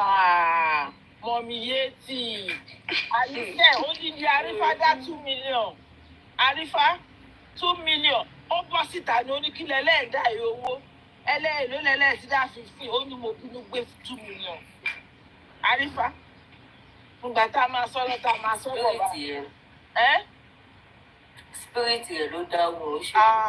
ẹyẹ tiẹ̀ mọ̀ fádífádá nígbà tó ń bọ́ síta tó fẹ́ máa sunkún owó yìí tó ní kí náà ti forúkọ ẹ̀ mọ́mí kọ́fì ló lé Arifa lọ under 30 seconds Arifa palẹ̀ mọ́ ni Arifa kò lè gbórúkọ owó kó jókòó sínú ilé ẹ̀ ṣẹ́rí kò dá kéèyàn yọ̀lẹ̀ láyé yòó ayé Arifa ti bàjẹ́ ọ̀lẹ́ ti pákú olóòórùn ó níyàwó òun bíútì ẹnìkan níyàwó yín fún àìmọ́ nílọ́wọ́ àti kò ṣọ́ọ̀bì méjì ṣọ́ọ̀bẹ̀ méjì ló máa fi lẹ̀ mójú ṣọ́ọ̀bẹ̀ ló máa fi bu páúdà sójú ẹni níyàwó òun fún ẹni òun ló ṣe ń sọ pé mọ̀mí kọ́ńfì àwa gbèrú ọbọ̀ ló fẹ́ dúró sí lára kọ́ńfì ṣé ṣíṣí ní ẹni ṣíṣí tó fẹ́ lọ bà lé òkú yẹ ṣíṣí ọ̀rá ni bó ṣe rí ẹni tó níyàwó ẹ̀ mú ta lórí wedding tó ṣe mowó fọ́tò yẹn báyìí powder tó kù ń bẹ̀ yẹn afẹ́ tó ilé kan lè fi kọ́ downstairs. ṣé wedding nìyẹn wedding tó ṣe tí ọkọ wà lẹ́wọ̀n ìyàwó ṣe wedding. ọkọ sọ pé ó lóun ní nice time lẹ́wọ̀n ó sọ ó lóun ní nice time. wàhálà. mo owó dání máa wà kiri. ọkọ àṣẹ ìyàwó ṣe wedding. àní Arifa sọ pé òun lòun ní kó go ahead gbé because òun jayé orí òun nínú ẹ̀wọ̀n ìparọ́. ó ní the best time tóun ní rí láyé òun nínú ẹ̀wọ̀n ni ó sọ bẹ́ẹ̀ tó bá nírọ́ ni kó kàńtà nǹkan tí mò ń sọ yìí. ó lóun méèkì yálà ìyàwó nínú ẹ̀wọ̀n yẹn ó lóun dẹ̀ gbádùn àrà ó lóun kì í jẹun nínú ẹ̀wọ̀n náà ó lóun níyàwó àṣẹ oúnjẹ wá every day olóògbé oúnjẹ wá fún lẹ́wọ̀n mo ní ọmọdé máa gbàgbọ́ ẹ̀wọ̀n. á sì padà lọ bẹ́ẹ̀ sùn á lọ bẹ́ẹ̀ sùn ọ̀hún. ẹ̀wọ̀n ló fi mo rẹ́rìn bó ṣe ṣe ń sọ̀rọ̀ ó ní I get wife ní ìyàwó náà dá àwọn dàbọ̀ náà gbé wọn sí I get wife na everyday dey bring food wọ́n ta àkọ́kọ́ là sí make my brother dey follow you bring this food mo ní kí ló ń gbé wá fún wèrè kí ló ń jẹ tó náà ń gbé wá fún tó ń gbóúnjẹ wá fún wèrè. ìgbà tí mo tiẹ̀ máa gbọ́ ìyàwó oníyàwó ló gbà tó gbé sílé ẹ̀rín dẹ̀ pa mí ìyàwó jọ́ tó ti gbàyàwó lọ́wọ́ oníyàwó tó ti wọlé ẹ̀ kò lóyún fún ẹ kó bímọ níní dàá ẹ̀ ń bọ́ lọ́mọ tọ́mọ ni àṣọ́gà ní diabetes nǹkan abẹ́ ọkùnrin ẹ̀ ṣe ló dẹnu kọlẹ̀ tó lórí burúkú Arifa olè àṣọ́gà nítọ̀ ṣúgà ó lójú òun fọ́ nígbà tó ń rí bùrẹ́sì ó lóun dé lóyún mo ní tẹ́lẹ̀ nìkan wá bèrè lọ́wọ́ ẹ̀ pé tó bá ní diabetes lọ́tọ́jú ẹ̀ nǹkan tó máa pa ẹ́ ìgbà tẹ́ni ẹ̀ bèrè pé ṣé o ní diabetes ó kú lọ bí rọ́rọ̀ kò lè sọ̀rọ̀ ṣé o ní ìtọ̀ ṣúgà kò lè sọ̀rọ̀ ẹ̀ dẹ̀ mọ̀ pé nínú lọ silence is consent mẹ́mi ṣe wò pé àbọ̀bọ̀ ẹ̀ ní ìtọ̀ ṣúgà ayé oko ti bàjẹ́ kò sí kankan mọ́ kò dẹ̀ bímọ o kò lọ́mọ o ó ṣe àjẹ́ wife àjẹ́ lẹ́yìn àwọn èèyàn tọkùnrin bá tiẹ̀ ń jáde Ṣárífà jọkùnrin ni Ṣárífà jẹ́yàn ní pàápàá ẹ máa débi ilẹ̀ kan fọ mi àgèdè tàbí ayé yín ò ní da gbogbo yín pátápátá láti o Arifa o gbogbo yín pátápátá tẹ́lẹ̀ fẹ́ díràgì bàbá ayé yín bàjẹ́ láti bí mo ṣe ń pè ẹ́ yẹn kó máa gbọ́ mi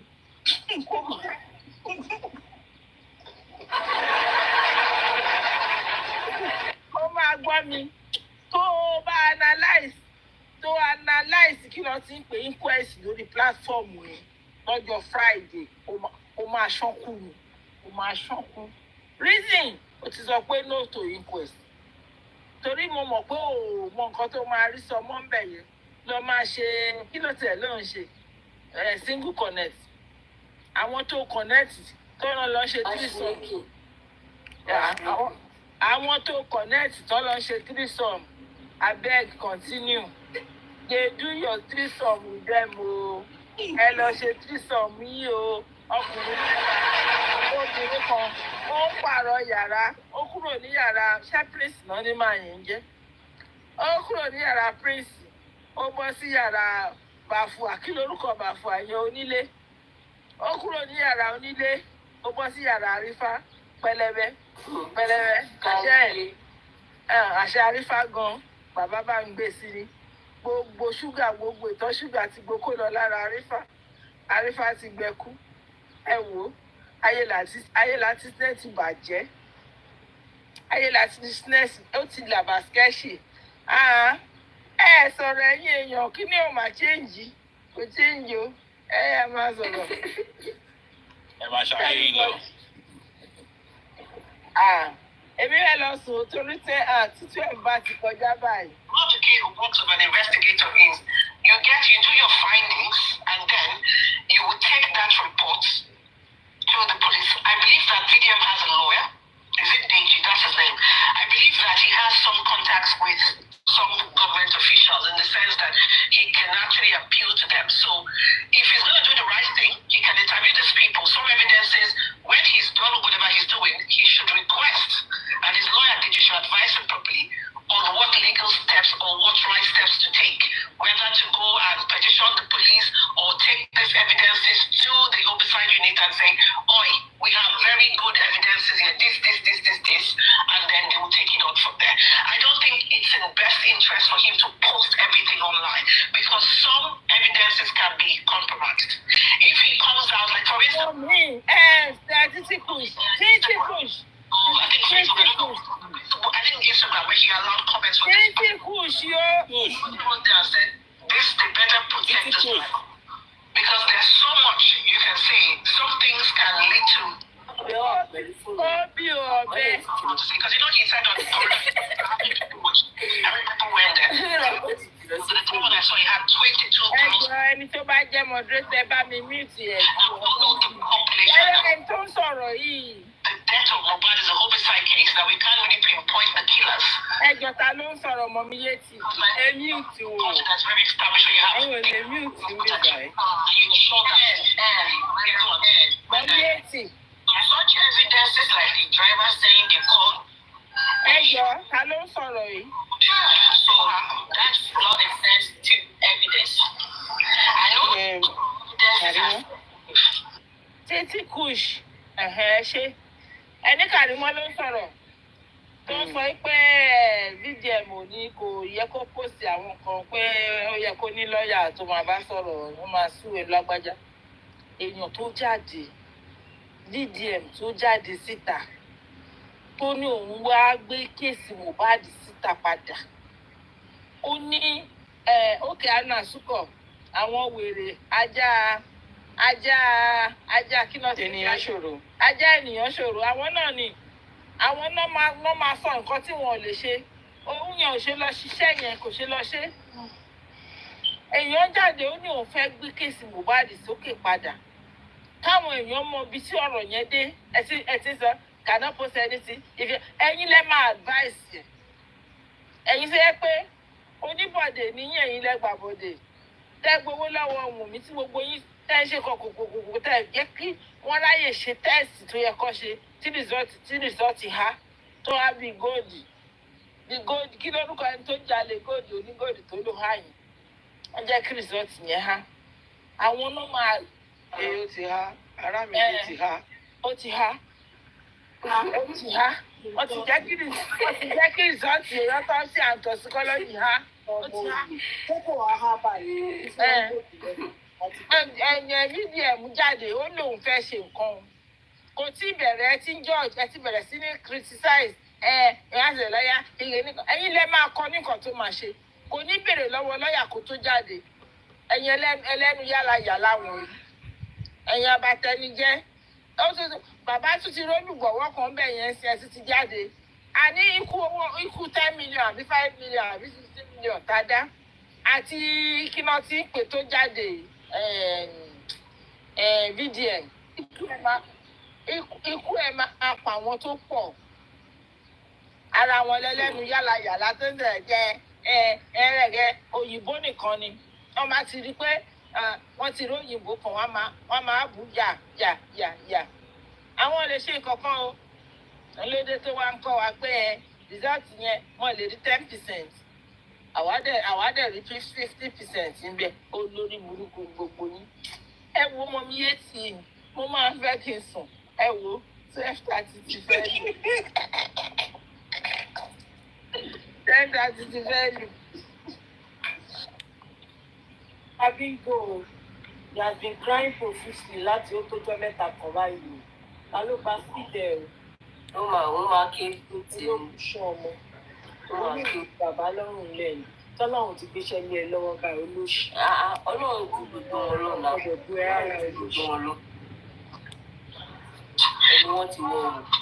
The wife or someone else come up with another thing, it will contradict each other. And for us, people on TikTok, to know where exactly to face, there was supposed to be evidence. Anybody can say anything.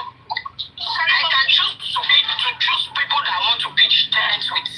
Yeah, I get up and say something. But everything, and to make VDM a good. So you're saying if you validate whatever the claim and what the driver said, right? That's what you're basically saying. Am I correct? I think her network. I don't want to. Yeah, let me just wait a bit for her. Karimot, if it's based on what Karimot is saying, just a second, please. Let her finish. Let her finish.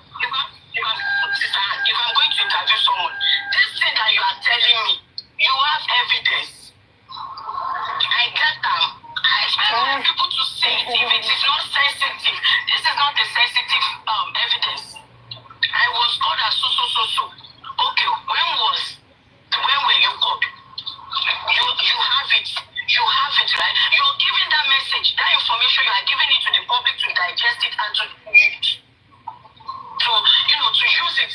Was it authenticated? No. Okay, so you know, we are just talking about what. Well, fair enough. I see your point there. That's a feedback for him. But I think at the right time. I mean, maybe if you write people into the comment section and say they want to see it, then okay. But I'm sure in his style, he would have asked for that driver to say, "Oh, let's have a screenshot." Because if Arifa is saying he asked the driver said he has to say so somebody should let BDM know and say, "Okay, I hope you have a copy." If he decides to show it, well, accept their comments on his comments and say, "No, we don't believe the driver." But I think there are other things the driver has mentioned in that interview that not just the call log, is a question, is called into question here. But it's a feedback that if and when people are in doubt, I'm sure VDM will have no crime put in it. But I also, as I said, I still think that it is his question to think of what he wants to post, what he thinks I want to post as a sensitive thing or it's not. And also from a police perspective, it's up to them. As long as it doesn't compromise anything, fair enough. But for me, I think it's his prerogative because he's just doing it for his own personal purpose. He just wants to know and at the same time creating awareness. Right? He's not tasked with that duty. As a matter of fact, the system that works that me and you know, he should have no business with that. The perfect homicide team should be handling all of this, but they're not. So he's just doing that, and I hope the Nigerian police, the homicide team, the government, and every arm of government that is charged with handling cases like this are watching and taking notes and making sure they do the needful. That's it. Because as far as I'm concerned, Very Dark Man is just amplifying what we have been saying for 2 damn years on TikTok. Nothing else. And that should be applauded for me. My thoughts.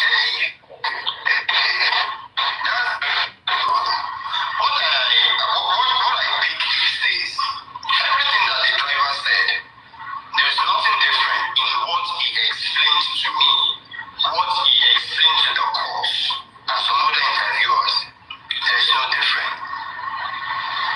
I'm only trying to ask if we can arrange the puzzle, if it is possible.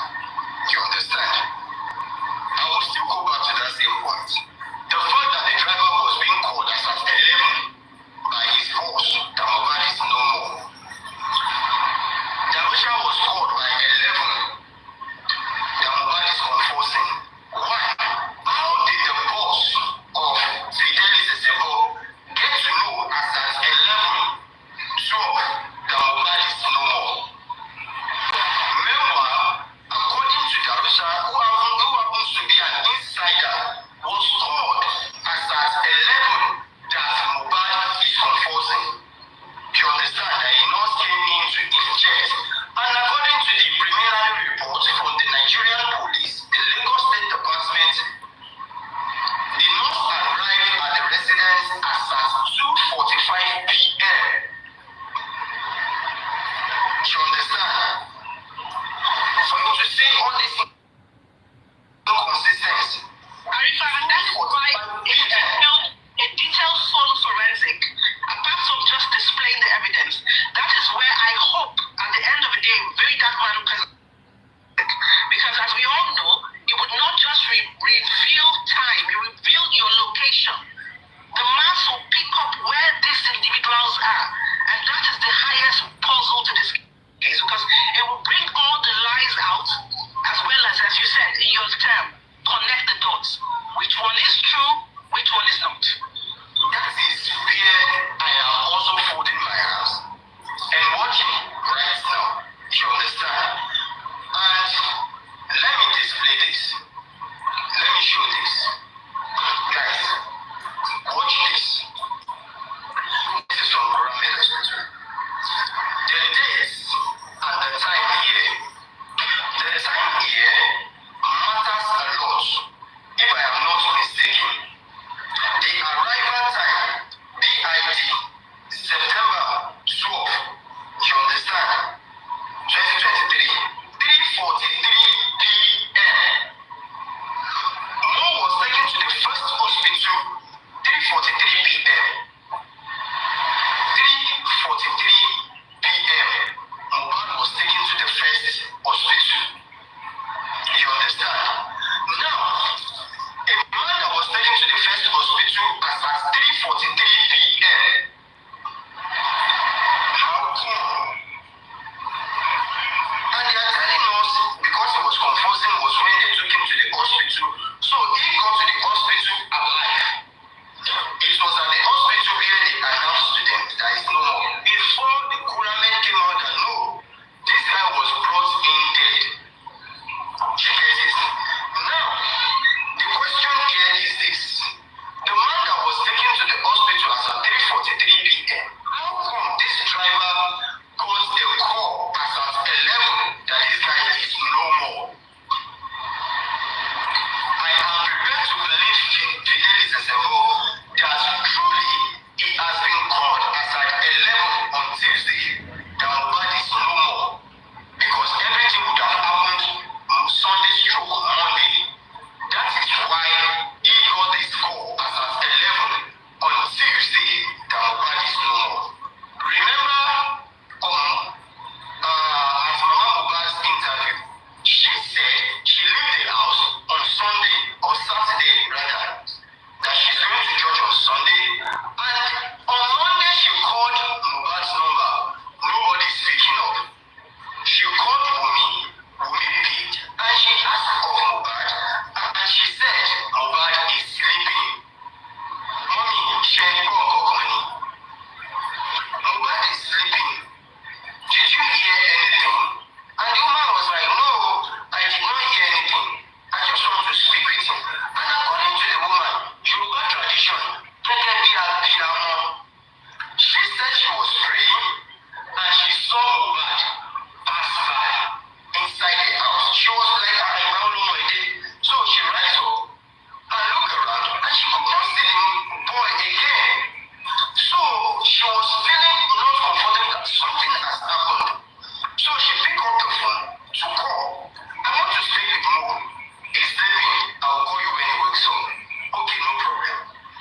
I use Uber as an example. Use your brain now. I use Uber as an example.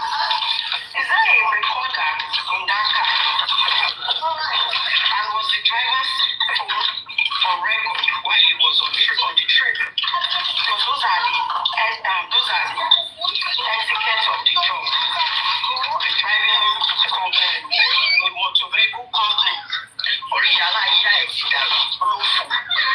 Ṣé you get what I'm saying? Gbogbo ibi tó yẹ kẹ́ fojú sí, ẹ̀ fojú sí.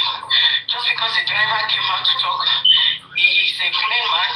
You guys were supposed to be in between. Àárín méjì ló yẹ kẹ́ wà. Ṣé kẹ́ pa? I'm not gonna be the one to tell you what to do. Ìyìn tí yóò tẹ́ ẹ̀rìn nígbà yìí yọ̀ yẹn tó máa rí sí. Yeah, you see this question that you ask. Big company like that, you should have those things in place. Maybe they have this equipment, all these facilities. I'm not going to say a word. Don't find this. You understand? I will do my own findings. Okay, I think the driver said on Very Dark Man, if towards the end of that part two, I'm sure you played it. He said, I think Very Dark Man asked him a question about his job, and he was sounding like, something like a freelancer. So like, he's called, I don't know, play it. Maybe you need to play that part if I listen to it. Towards the end, after Very Dark Man kept talking, and he was trying to lament about not getting the job. But Time was right about, okay, because at this point, you guys should not focus on the driver's phone alone. They should do everything on all. Yeah, the company itself is a big company. And they should have, while a trip is ongoing, there should be something like a tracker that will monitor the trip, where the driver went to. If the driver stopped at the stop after he dropped the passenger, the owner of the business wants to know, right? Right. Well, that's true. That's true. So, when anyone asks the company for that, yeah. So they need to do that. The company when I think all these things. I think Arifa can. Yeah. Go on. I think all these things are being lagged behind because we didn't think in this direction earlier. Now that two things has been brought up, there are some authorities that are listening to this particular program, which I know. This is how the information goes viral, and they will take the right step of the same. The people that will investigate privately will still do the same. And the one that will carry on. Yeah, Arifa, kudos to you. Yeah, I appreciate it. So when we discuss about this driver, I'm a tackle today. Yeah, kudos to you. The driver has come out now to say so bad. And I wish everybody before you say further, I've been saying I want to share the life to you. I really need to appreciate you as well because I never think in this direction. And I remember how many minutes we both spent on the phone yesterday when you bring this idea, when you called me, you tell me what to do, and you tell me to link up with Prime to do this immediately. I know that. Glory be to God. You put it into consideration yesterday and it manifest. So I really appreciate you for this brilliant idea because it really helps the case a lot. So carry on. Yeah, we are for justice for Mobile and it's becoming tiring. Before I spoke to, I've talked to Beckins and some other people too. Driver has said his own part. Let everybody in that house come out to say let everybody meet with VDM and say their own part. Everybody in that house, they should go and do interview with VDM. The driver has said his own part, and I know VDM has so many evidences of all these things. And we don't expect VDM to bring all the evidences out on social media. Social media is not a court of law. Because if they start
truth, the family, the friends that are involved. So nobody should castigate that driver. Now, he has said his own. Even if most people are not believing him, let people that know the truth go and leave it here. Or open platform and say their own truth. They might believe in God, this guy has said, what he has said here is not the truth. And those people that believe that they know the truth, let them come out now and say their own truth. At least they took two paddles, Arifa two paddles to that show. He said, season 1, maybe 5 or 6 in 1. I think there are about 12 people, 12 family and friends. Our family member, our member. The only neutral person there is the driver.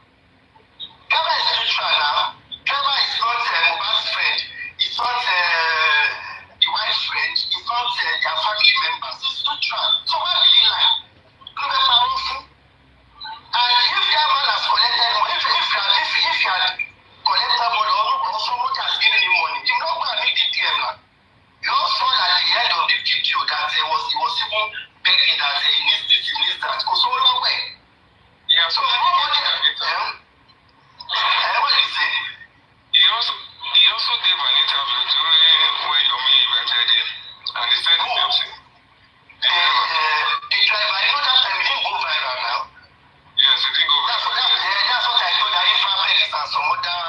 Yes, I know it didn't go viral. We need to invite that driver. I know that now something. My brother,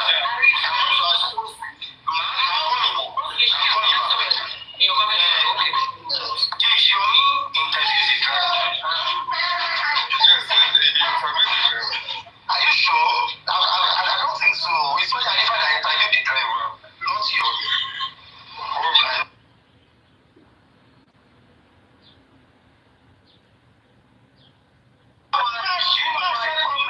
You know why he didn't go that far? The reason why he didn't go that far is that Arifa happens to be an enemy. And whenever your enemy do anything, everything possible to make sure it doesn't work. Immediately I did that from my own good heart. The likes of Kofi and Co, they went on to paint it black and white that Arifa has bribed the driver to change the narrative and do this. But that's not the problem. The VDM has taken over now. I want them to still come out and say VDM bribed the driver or whatsoever. That's not where I'm going. Arifa, later we go come. More is coming. You know, I want to have a cool new one. What happened to our body? Everybody come out. Everybody, I went to let me come out with something. You talked about the third Miller Bridge. This guy is so full of lies. Why is he so full of lies? Is it not that important? Mommy Morire, good morning, ma. Good morning, Mommy YETTY70. My beautiful sister. Titi Kush, wait first. You see this coward, this Babalawo.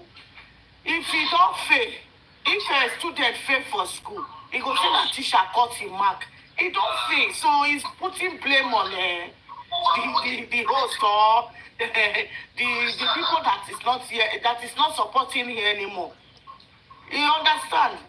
That's it. When he went to go and interview the driver, even Sammy Jojo was angry. Sammy Jojo even questioning him that, why are you doing that? Why do you try to go and talk to the driver to come and be saying all this? The driver already said he own in the inquest, so there is no need for you interview or trying to call the driver. And look at what the driver is even saying, that I hear say justice for Mohbad, money they pay people. Can you imagine that bullshit?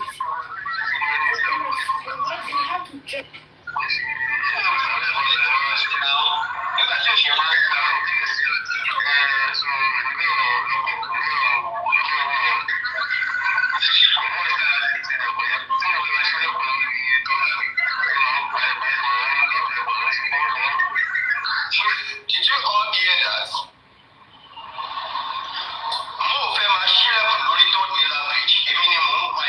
Mo is trying to open the door to push the girl out of motion on 3rd Miller Bridge. I was the one dragging the door.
until it's been proven otherwise. Now, see why I fought with Mohbad. Samlari fought with Mohbad. And in the gap of in between a year and 1 day, the guy died. You understand? This is my own personal beef with DPP, my own personal beef with DPP advice. That is my own personal beef. This to it too. Before the show, Prime Boy got fought with Mo at the house. I'm adding it again. Prime Boy fought with Mo at the house. So I'm adding that one too. Before the show, Prime fought at the house. I personally am hearing this for the first time. House. I'm just saying it too. I mentioned Arifa. I'm hearing this for the first time. Arifa, when it came to Corona inquest, Arifa don't believe it. Arifa, you see everything they say that should be. Ademola, hold on. You don't argue it here. Ademola, no. Why are you obstructing justice? Your sister fought Mohbad last, not Prime Boy. Your sister fought Mohbad last. You can say at the end of the day, we might be different requests for what Mohbad did, just like what she said earlier. So let's put that it's not on record. It's not on record that I fought with allow her to talk. Please calm down. Allow her to talk, Ademola. I'm saying it again before they went to the show. That they had a fight at the house. Not said to any. Remember, Prime Boy said he has been at his house prior before the show. But there was a fight between them. As ọkùnrin sọ́kùnrin, wọ́n dẹ̀ tún padà sí show. So you were mentioning people that fought with him in the space of 1 year and a day. And I mentioned it. So why don't you want the truth? Why? This is a very good one. So Karimot that was in America then knows more than the people that were present in Mohbad's house. Karimot should come to Nigeria since she knows more than the people that were in the house that day. Prime is like, share this live stream, please. Share this live stream. If he wants to say something, before I come back to you. Let me say something here. Prior to what our mom is saying, it was Mohbad himself, according to Prime Boy narrated that Mohbad called him and he told Mohbad that his brother has a birthday in Ireland, of which he wanted to attend. He now called it as, okay, don't worry, after the show, we will both go to your brother's birthday. Do you get it? So, prior to when they were going, even Prime Boy stated that when they wanted to leave, we'll make a birthday àbí na birthday àyèwòpá ó dà ló kí mi. Why are you taking this child is a little baby and you are taking him along? No, he said that was where the argument really started. So you know that this guy is already full and we can't go like this. They now contacted another private which now took them along.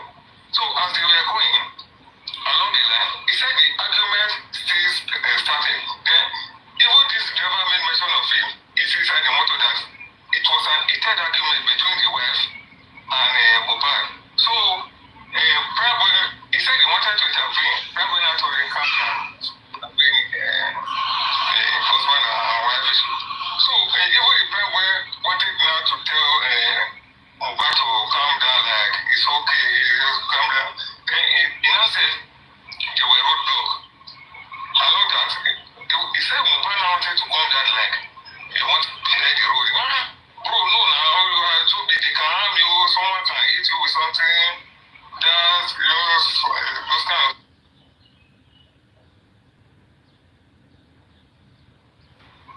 According to what Prime also said that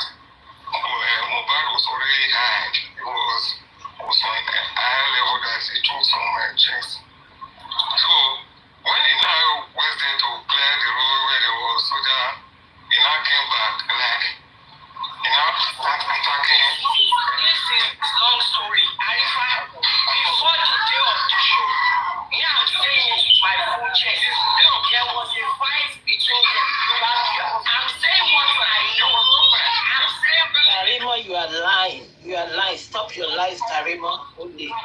If there was a fight, look, if there was a fight,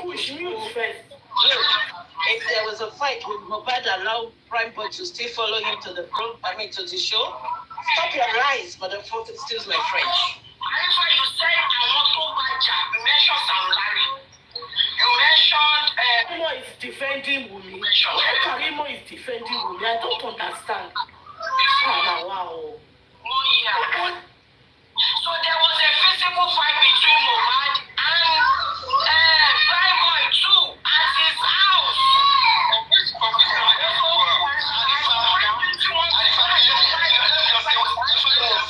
Sorry. So that means Karimot witnessed a physical fight between Mohbad and Prime Boy. So Prime Boy needs to petition Karimot to bring the proof. She witnessed it the way she's saying it. Yes. I saw a record anyway. In his house. If anybody believes that he or she has any evidences about that, they should go to court now, or should go to police station.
Until there is a medical evidence first to check his medical history and all of that, and to see that, okay, this person, the last person who fought with him, based on his medical records, the person caused this and that, and that led to this, yes. Then you can now say that. So, in this case, even the fight, sorry, where's the noise coming from? Even the fight that Wumi had with him, right? Now, I'm coming to another point. Only the driver has said they fought.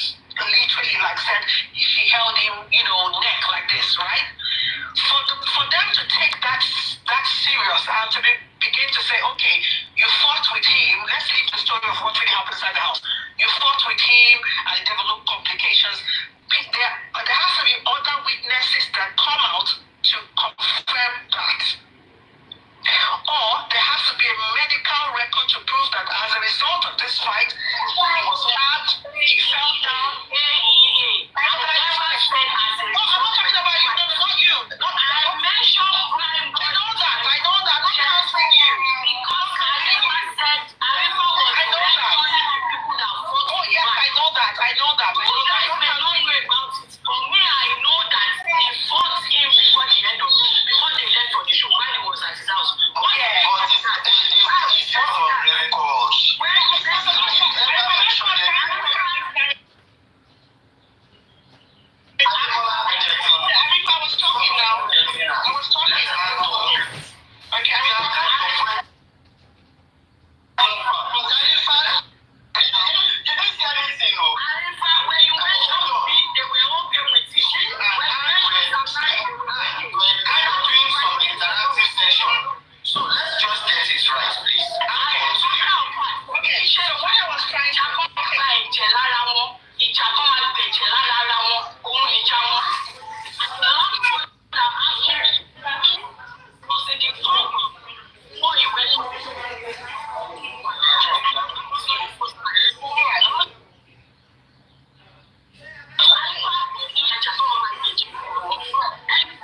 Wumi fought this. That is what there has to be prepared for it. They have people who have to come out to speak. You can't say Wumi. You can call her a suspect. Military was strict parents hold down rules against them. My parents had this ridiculous rule home by 7 o'clock. Do the forensics, they start questioning her, they start asking her, and they say, okay, based off of XYZ, we're saying that is what toxicology, the post-mortem results would have been great to say, hey, maybe he had asphyxiation, or we see stab wounds, we see this, we see that. That case would be perfect, no-brainer, nothing to argue. And who fought him, who stabbed him, everybody in the house arrested, who did this torture until they confessed and the truth to come out, right? But in the case of where you don't have that, okay, there has to be medical records to show that, okay, yes, this death, this fighting you fought with this young man led to his death. That does not change the fact of the bullying. Leave that aside. There has to be medical records to say that you fought him as a result of your fighting him. He had a heart attack, he developed high blood pressure, yada yada yada, or he slumped and died, and of course you become culpable and liable. But the puzzle in this case right now is the fact that it is alleged Wumi stabbed Mohbad. It is alleged Wumi fought Mohbad. The driver has one testimony. The people in the house have to confirm that. And I'm still going to go back to I never said Arifa was counting. There's nothing to do with you. Are we not correcting Arifa? It has nothing to do with it. There's no reason why you say it has nothing to do with what I said. I never said it has nothing to do with you. I was just correcting Arifa. What he's saying that, Arifa knows what he's saying. Arifa was mentioning, let's assume he was just mentioning people that fought with him in the last 1 year of his life before he died. And that's what I'm saying. There's nothing we can do with it. If it doesn't show that, okay, let's say, as we said, so it was a conversation that came up. We shouldn't stress on it. It was just a conversation. You were just making a passing comment. I was mentioning it. We should not passing comment, yeah? Was it a passing comment you made, Arifa? It was just mentioning the names of people that fought with him. Arifa,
Can you pause a little? Sorry.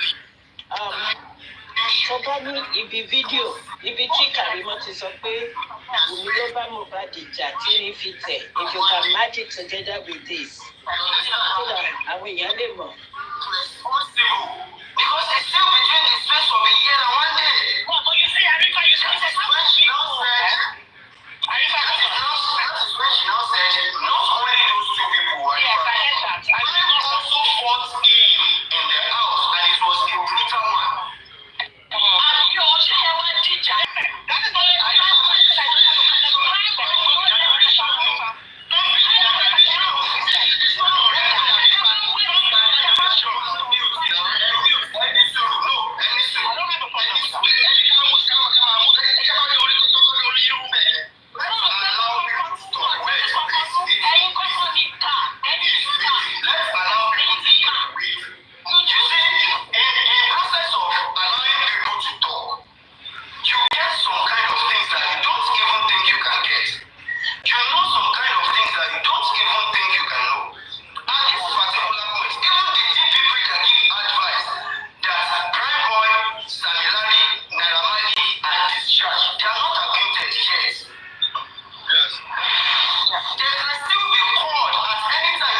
Arifa was that's what I'm saying. We've settled that. Arifa was just mentioned, and I said, okay, that's fine. That's fine.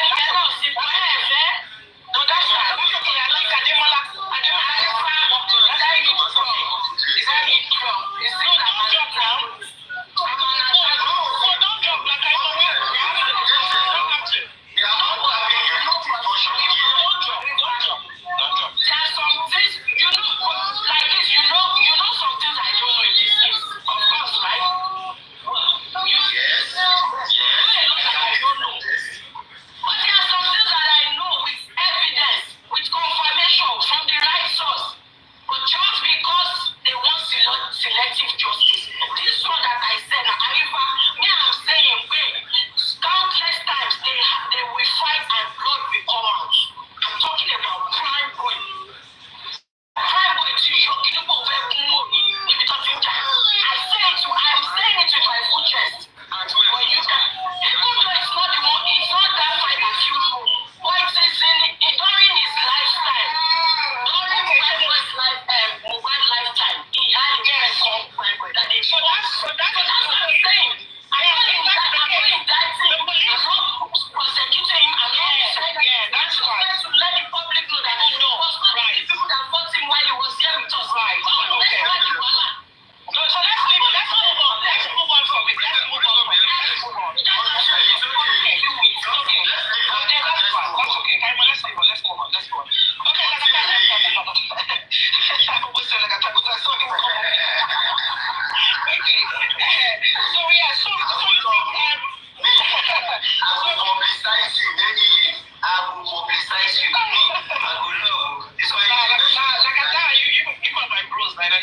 Anyway, you see the point for me, Arifa, you see the problem, Arifa, you see, now, the problem we now have, let's digress. The problem we now have here is that all these things that they are saying, yeah, how I wish those three boys in the car, what's that one called? Is it a Day West?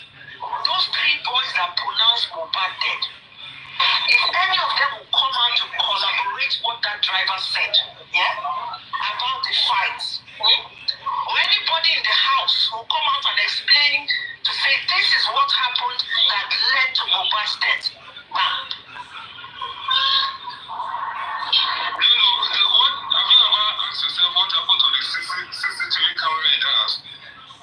Exactly. There's been a controversy of there's a CCTV, there's no CCTV, there's been that controversy. Is there, is not there, is there, is not there. Spendy confirmed that there were CCTV cameras in the house. Even inside.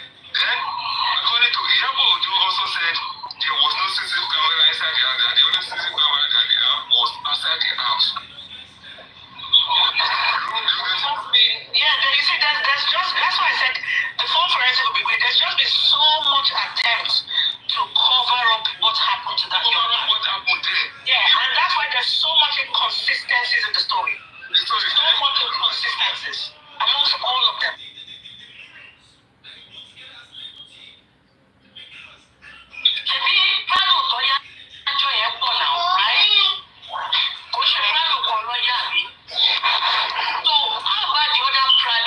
What time did they leave?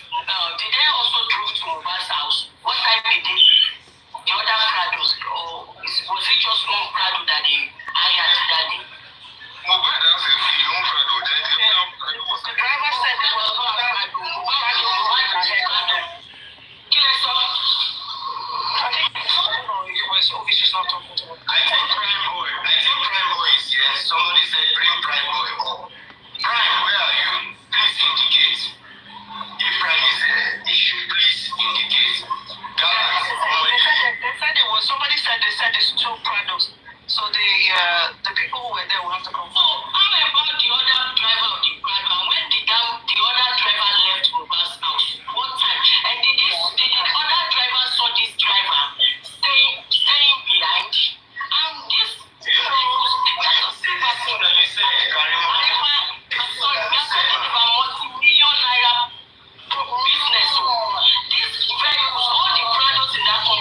interest. He said it's a 12-hour trip. Yeah, yes, the police was called in on that investigation.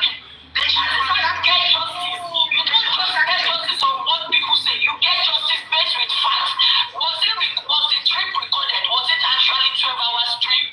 No, but that's what we're saying. That you see, these questions, the police should do that. The police is not doing it. Yeah, so that is that part. Anybody who has a contact with that, you send it to them.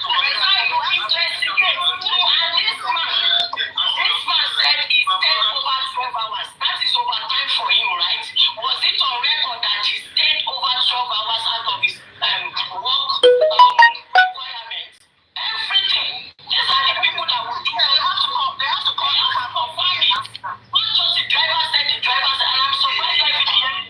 The driver said in his interview today, he said,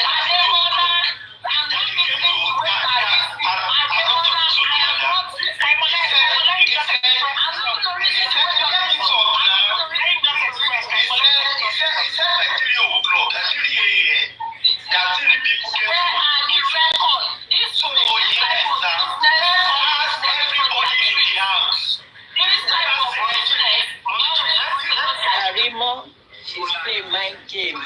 She's playing mind games with those people. Karimot said, we fought Mohbad. What happened to the real? Karimot, you play mind games. Stop it, Omali.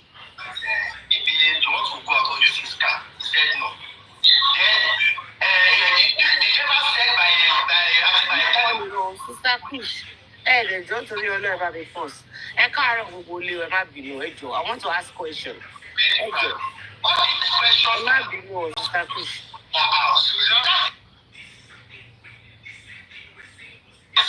Ṣé àsìkò ẹ̀jẹ̀ yẹn ti wá jáde ní sábà àsìkò ẹ̀jẹ̀ yóò jáde? That is the question they're supposed to ask and they're supposed to answer.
God bless you, ma.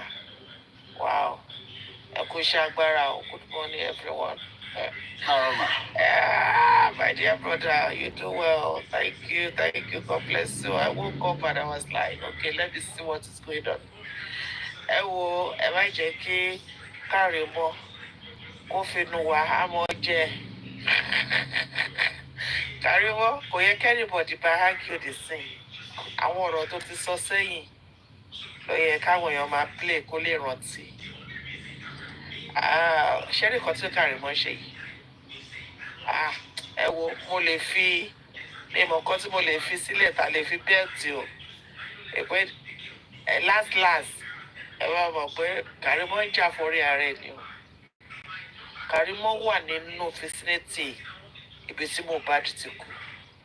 Honestly, I do not stand to believe. Or from I see me fed up lórí ọ̀rọ̀ láti ìjọ́ tọ́rọ̀ ẹ̀ ti ṣẹlẹ̀. Tó ti yẹ kó wọlé nígbà tí tó díkè tó ti débì kan lórí ọ̀rọ̀ yìí. Ó kó kangara ẹ̀ wọnú ilé. Bí ìyá Mohbad àbí bí ìyá Wùnmí ò ṣe bọ́ síta sọ̀rọ̀ ló yẹ kí Karimot ṣe. But we can see pé Karimot ò ní fọkànbalẹ̀. Psychologically, her mind is pricking her. Karimot knows too much. Karimot ti rí nísìnyí wípé no retreat, no surrender. Gbogbo àwọn mind game tó wá ń play pẹ̀lú wa, tó máa ṣe ọ̀rẹ́ Wùnmí lénìí, tó máa ṣe ọ̀tá Wùnmí lọ́la, ó ti mọ̀ pé gbogbo ẹ̀ ti cast. Ó mọ̀ wípé àtòun àtàwọn ẹranko ẹ̀ tó wà ní Eden tẹ́lẹ̀ tí gbogbo ń ṣe rí find their way of resurrecting lórí kéèsì. Gbogbo wọn kàn fẹ́ try láti máa twist ọ̀rọ̀ ni, ṣùgbọ́n níbi tọ́rọ̀ délé ní as of today láàárọ̀ kùtù on the 8th of July yìí, gbogbo àwọn tó ń sùn lórí Instagram, Ọlọ́run ìmọ́lẹ̀ ó ti bá wa jí wọn. Gbogbo àwọn tó sẹ́yìn Wùnmí tó sọ pé wọ́n victimize ẹ̀ ni, it's a widow that, it's a widow. Torí ṣe ló lọ ṣí comment section sílẹ̀ nígbà tẹ́lẹ̀ kanovu ní ṣá.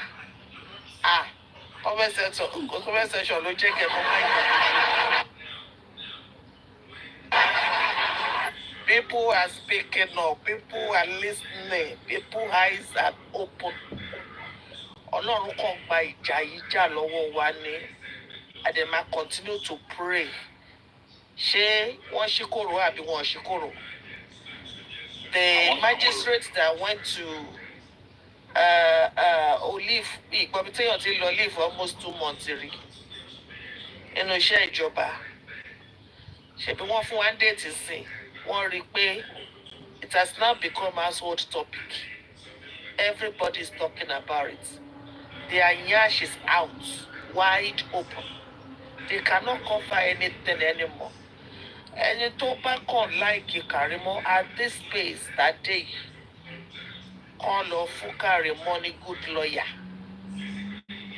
Kọ́má máa sọ fẹ́ mi wípé àwọn kìnnì kan Homeland Office, àwọn kìnnì kan Homeland, ọ̀rọ̀ ti kọjá ọ̀rọ̀ Homeland Office. In fact, Homeland Office bá gbọ́ nǹkan tá à ń sọ ìpẹ́rẹ́ ọmọ ìyá máa kọ́kọ́ gbà tọwọ́ ẹ̀ ní ayé bàbá Trump o. Àgbà ètò wà lọ́wọ́ ẹ̀yẹ́lẹ̀ wá ní kó lọ fọ ara ẹ̀ mọ́ kó tó padà. We're talking about homicide case. Wọ́n sọ pé o jí ráìsì, wọ́n sọ pé o jẹ́rọ̀. Homicide ó gba ẹ̀mí èèyàn. O dẹ̀ wá ń bẹ̀ as a key witness. You play a good part. You wanted to make your sister run. Ká ní wọ́n ti fún ẹ ní físà lọ́jọ́ tó mú lọ. According to you, ká ní wọ́n ti fún ẹ ní físà lọ́jọ́ tó mú lọ sí embassy. Tó sọ pé I belong here. Àbúrò yà ti wà l'Amẹ́ríkà, ẹ ti sá kúrò lé. Why tó ṣe fẹ́ mú ọkọ èèyàn kú? Sáà ẹ ti ẹ̀gbá lọ́yà. Odindi sáà lẹ̀ ló ń gbà. Ta ló ń bá ṣẹjọ́? Ọkọ èèyàn kú. Ilé babaláwo lẹjọ́ rìn káàkiri. Karimot ìwọ yìí náà ló sọ. Ọkọ èèyàn kú físà ló lọ bá gbà káàkiri. Ìwọ yìí náà ló sọ. Ọkọ èèyàn kú ó kúrò ní ilé ọkọ ẹ̀mí o. O ti ní 4 bedroom 5 bedroom kan o. Gbogbo kan ló wà ń bẹ́ ọ tó fẹ́ fún. Why is she running? Why is she running? Tí kò bá ní kankan ṣe with the death of this guy. Ẹ wo, bọ̀bọ̀ yẹn ó kọ orúkọ ọ̀rọ̀, ó kọ ọ̀pọ̀ ara ẹ̀ ní ìmọ́lẹ̀ for a reason. Ó ti ní don't fuck with me. Ènìyàn mẹ́rin ni mí. Don't fuck with me. Ó ti kìlọ̀ fún yín. Ó lè ti ṣe tipẹ́tipẹ́. Eré ilẹ̀ bá. Ó ní I swear. Do you know what it is to swear on a living God? It's not living, but that God that is swear by is still alive. Ẹ wá rí kò ní gba justice. Justice mo ti fẹsẹ̀ sí ni mo ti mọ̀ pé justice will come. Because Ọlọ́run kì í tó sẹ́yìn ẹni bí kò ṣe bí rẹ̀ lọ́lọ́run ṣe. Karimot, go and look for a good son. Bóyá kí Homeland Office kọ́ ètè bẹ́ wá sànà tó máa fọ òyìnbó sọ Yorùbá. Tó máa fi Yorùbá sọ Yorùbá. Because Ọlọ́run ti gba ìjà lọ fún wa. You know, I'm enjoying every minute. Ṣé ló ṣe ń bí pé kí n gbọ́ lóde níbi iṣẹ́ kí n jókòó sílé kí n máa wo bó ṣe lọ bó ṣe ṣe mí nìyẹn. honestly, ó ṣe pé kí n jókòó tì kí n wà báyìí. Oh, don't you know that VDM already know the truth? Did the driver not mention the blood now? Did he not mention the blood? Ó ti mọ̀ wípé níbi tá a dé yìí. Prime boy ló mọ reason to fi cut out the reason why they are fighting. And I want to understand him to an extent. They go, okay. O like obìnrin, o like obìnrin. Ìwọ náà kọ́, ṣebí ìwọ náà like ọkùnrin. Ṣebí wọ́n bá wọn náà sọ káàkiri. O máa lè dì sí pé ọmọ owó ẹ, ṣé mi ni mo ní ni? O ṣe máa sọ pé mo like obìnrin. Tó bá ní mò ń lá plate, mo lá plate náà nìyẹn. Ìwọ ń kọ́ ìwọ transformer. That line of fight ni wọ́n ní. But Prime Boy cut it off. And we can get a little bit insight on what that driver said yesterday. Ó jẹ́ ká mọ̀ lánàá yẹn. Wípé nǹkan tí driver sọ wípé o like obìnrin, o like obìnrin, o ládi, wọ́n náà bímọ fẹ́ni tó, wọ́n náà gbọ́mọ lọ́fọ́lọ́mọ. But tí o bá sọ síta, kọ́ máa lọ ṣe léṣe torí bàbá ọmọ yìí wà láàyè. Òun ló ṣe borí ara ẹ̀. But we know, in fact, with what we have out now, the government will be forced to do the right thing. They cannot but do the right thing. I put it to them just like VDM. They've compromised. They did not fight at all. Wọn ò tiẹ̀ ṣe kankan. Ṣorí forensic yẹn, trust me, they will do it. They will do it. Oh, gbọ́ kan tí VDM sọ ni. Only now I have the time. I have the money. I have the fan base. I have the money. Only I have everything. So okay, we'll do it. Owó wà lẹ̀. Owó jẹ. Only owó pọ̀ lẹ̀. So, ó dẹ̀ ti ní òun ti ní everything is saying. Àwọn ọ̀tí ìsìn bọ̀bọ̀ yìí náà. Ẹ jẹ́ ká sìn, ọ̀ká tó sìn. Èmi mọ̀ pé ó ti ń lead lọ sí ibi DNA. Ó sọ fún wa pé kọ̀ọ̀kan wá tó wò ti sọ, òun ní reason tó wò dẹ̀ tí fi sọ. We will get there. God is leading and we are following. Ayara, I can congratulate all of you. Let's just keep pressing, keep fighting, keep praying. God will take us there. Wọ́n ṣe lọ ṣí corona. Wọ́n bá máa ṣì. Èmi fi pé wọ́n yí ẹ̀rọ fi lọ fọ́lìdé ni. Wọ́n ti rí pé níbi tó dé yìí, kò sí kan tẹ́yọ̀ kankan lè fọwọ́ bò. Even fi bí VDM bá sọ pé òun ò ṣe mọ́ láàárọ̀ ìmọ̀. Díẹ̀ tó ti ṣe lẹ́nu jẹta sẹ́ni yìí. Àbá gbogbo wa ti rí furọ́ ti ṣí. Atẹ́gùn ti fẹ́ dàrí àti rí furọ́ adìyẹ. No place to hide. Ẹ wo Karimot is just wasting her time. Kó tètè padà sọ́dọ̀ sáànù tó lọ gbà lọ́jọ́ sí. Àbí kán lọ gba ẹlòmíì. Gbogbo ẹni tó ń gbà náà lẹ́yìn ògùn ẹ̀ wálẹ̀. Kán ètè lọ wá ẹlòmíì sìn tó máa bá jà. Kán yé kóra wọn jọ ṣòṣì. Because níbi tá a dé yìí, kó máa fẹ́ fún dọ́là Karimot. You are caught up in the game. Thank you, Abbony, and good morning to everyone on the platform and all the commenters. I love you all. Have a nice day. I'm still here. Oh, to mommy, gone. Thank you, my brother. Ẹ káàárọ̀ mà, ẹ káàárọ̀ sà o. Brother Abbony, ẹ káàárọ̀. Àmọ́ mi ẹ má bínú torí Ọlọ́run. Ẹ̀yin mi ò tí ì jìnnà mi lè ráyè sọ̀rọ̀ láti kí gbogbo ẹgbẹ́ má bínú torí Ọlọ́run. Okay, sister, it's okay, ma. Ẹ mọ nǹkan tó ṣẹlẹ̀. Ṣé rí nǹkan tínú mi fi dùn láti jẹta? Tínú mi fi dùn títí lè jẹ chicken lẹ́ẹ̀kan bọ̀ láti gba ìtọ́ ṣe kìíní. Ni pé bàbá sọ pé òun rẹ̀ jẹ. And everybody, àwa justice for Mohbad nìkan ni à ń yẹ sọ pé òótọ́ ni. Ṣé àwọn àwọn yòókù tẹ́ àwọn ọmọ ọ̀gbẹ́ni lọ bí ẹjọ́ ti bàbá lọ bí ọ̀jẹ̀ yẹn. Torí èmi náà imagine pé àbúrò ìyá Mohbad sọ pé òun rẹ̀ jẹ. Ó dẹ̀ tún dá sàkó rẹ̀ jẹ mọ́. Àwọn gbọ́ nǹkan tí driver yẹn sọ pé wọ́n ní blood. Kí ló rush jáde fún? Ẹ wá níbi tó wá ń twist ẹ̀ lọ́wọ́ ń bèrè second driver. Kí ni second driver tún fẹ́ ṣe ní ilé? Ṣé yẹn dúró ni? Was there a second driver? And they are just, I don't know what's wrong with them. If there was any second driver in this story, it is when you want to take him to the hospital, and I want to DJ Bami, I want yellow my jáde láti sọ who the second driver is. Ilẹ̀ ọ̀tọ́ náà mú ilẹ̀ because bàbá yẹn jáde bó ṣe wọlé kò jáde mọ́. Mọ̀ kọ́ tó ṣẹlẹ̀, ọ̀tọ́ náà mú ilẹ̀ lórí ọ̀rọ̀ Ìyábọ̀ dẹ̀ mọ̀ ń pa ẹ̀. Ìyábọ̀ mọ̀ ń pẹ̀lẹ́ nítorí pull Ìyábọ̀ in now. Alára gbígbé olóko jíjà kan yẹ kó put ẹ̀yìn now because ṣé a mọ̀ pé kí ni Ìyábọ̀ lọ ṣe láàárọ̀ ìjọ yẹn náà pé àwọn ọlọ́pàá náà pé bàbá ọmọ they understand kí ló lọ ṣe ń bẹ̀ báwo ló ṣe mọ̀ pé CCTV ìta ló wà kò sínú ilé ìgbà tí Yọ̀mí lọ ọbẹ̀ aṣáàrí CCTV tán jánu ilé yẹn tán parọ́. I won't be surprised tó bá jẹ́ bàbá is the next person tí VDM máa pè adé we will get there last. Ẹ wò ọlọ́run jọ bí wọ́n rà ṣe mọ́ ẹ wò máa so happy pé gbogbo wa stand fún kiri adẹ̀rọ̀ òótọ́ ẹgbẹ́ àìsùn lórí gbogbo wa ti ẹ̀ ń ṣe àti ẹ̀rọ ojú ìtú ẹ̀ ẹ wò ẹ má bínú gbogbo ní ẹ káàárọ̀ o. Ẹ káàárọ̀ everybody. I just want to point out to something that Karimot said before. Ó ti sọ kí Nọmírí Àánú àti Yèyé Bọ́bagún wà tó dé. Karimot said wọ́n ti pronounce Mohbad kí nọ́ọ̀sì tó dé. Ó ti Karimot wá jáde ó wá sọ̀túnmọ̀ wọ́n pronounce Mohbad. Because tó bá ti pronounce sọ pé èèyàn kú nìyẹn. So kí ni nọ́ọ̀sì tó wá ṣe? A professional nìkan ló ní any rights. No, medical professional ló ní rights láti pronounce somebody. Nọ́ọ̀sì kan ò lè pronounce èèyàn dead. No, it has to be a doctor. No, they're not getting it. What you pronounce it? Okay. And it's pronounced by whom?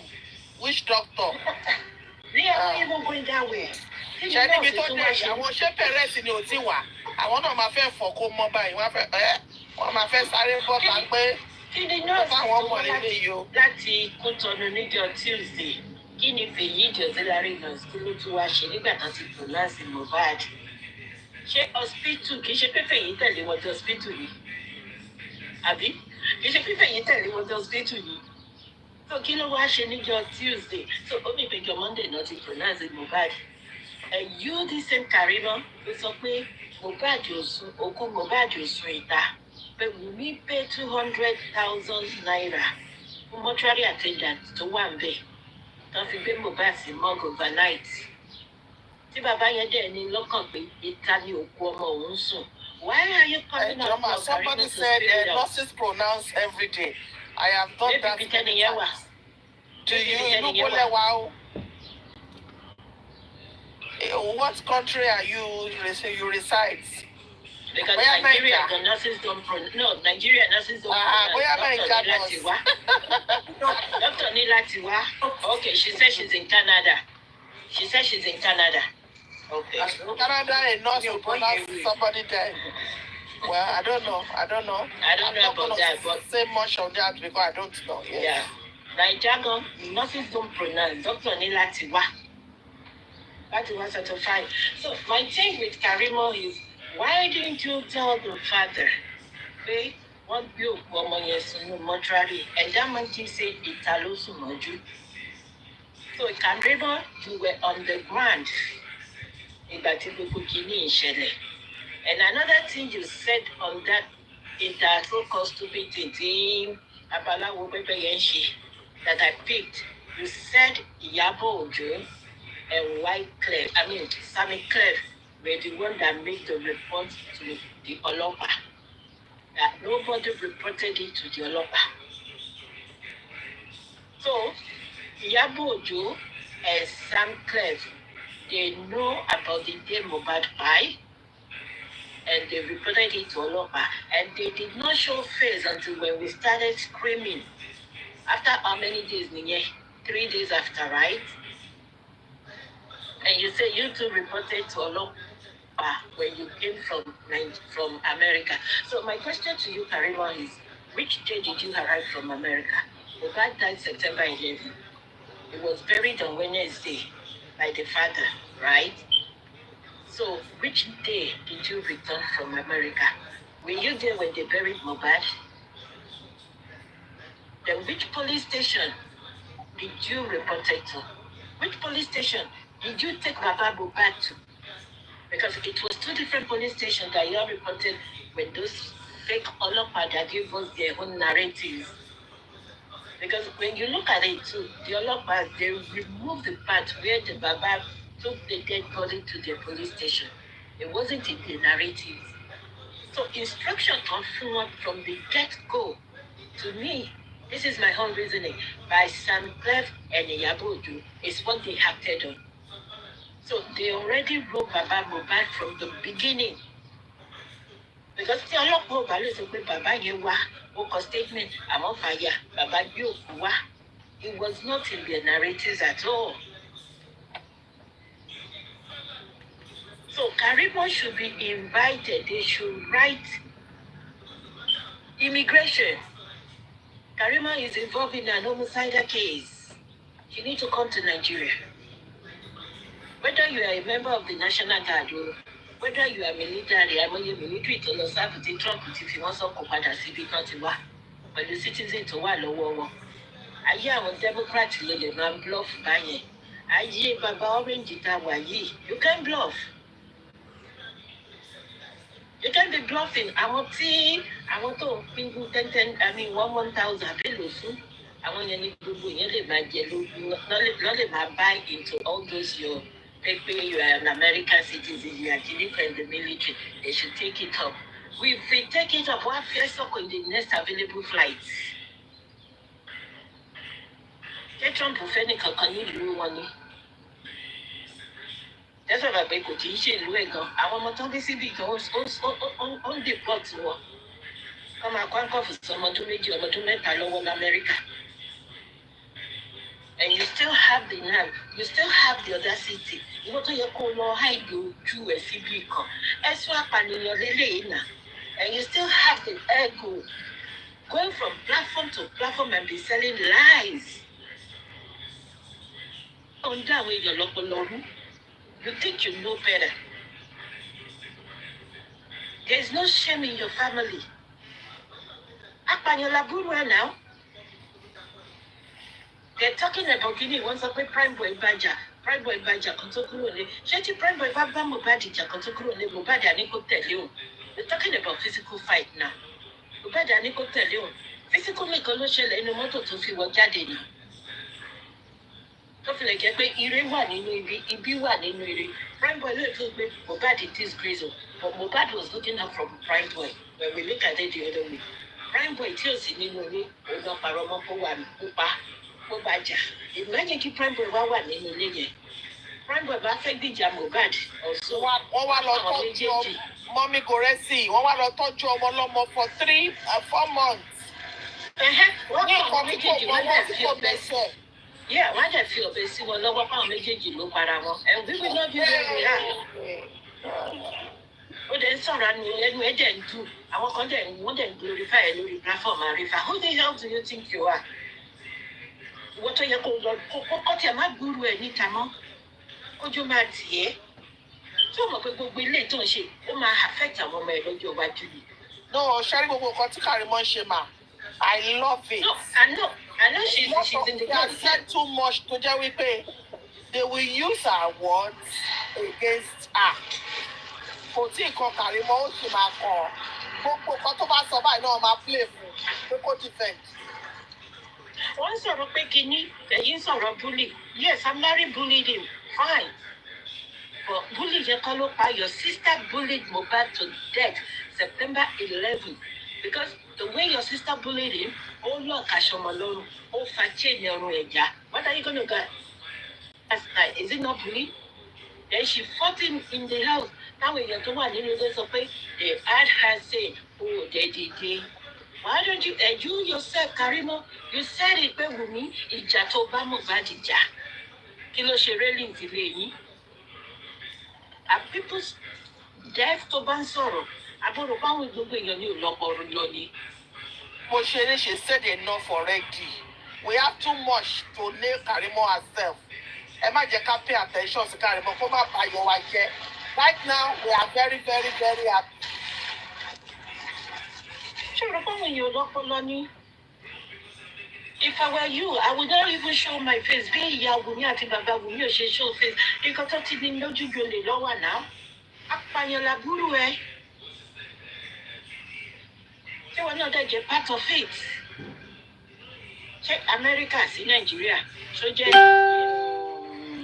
Tinubu bá tẹ̀jú sí Balógun ni tó fi sáré dé Nàìjíríà tó fi sáré gbàyè níbi iṣẹ́ tó fi lọ Nàìjíríà for 2 months tó káwọn ọmọ dání ó lọ sympathize pẹ̀lú àbúrò ẹ̀ tí boyfriend ẹ̀ kú because èmi ò ní pè lọ́pọ̀ ẹ̀. And you still have the nerve, you still have the audacity, you still have the effrontery láti kó àwọn ọmọ with their toys dání. Karimot, make it make sense. Make it make sense.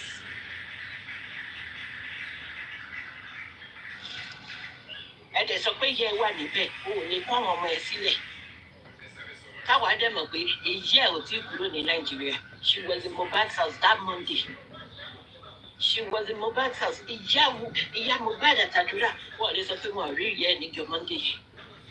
Àwọn tó wà nílé wọ́n ń sọ̀rọ̀ síta tẹ́ bá fi pé gbogbo wọn létí múlẹ̀ òṣì.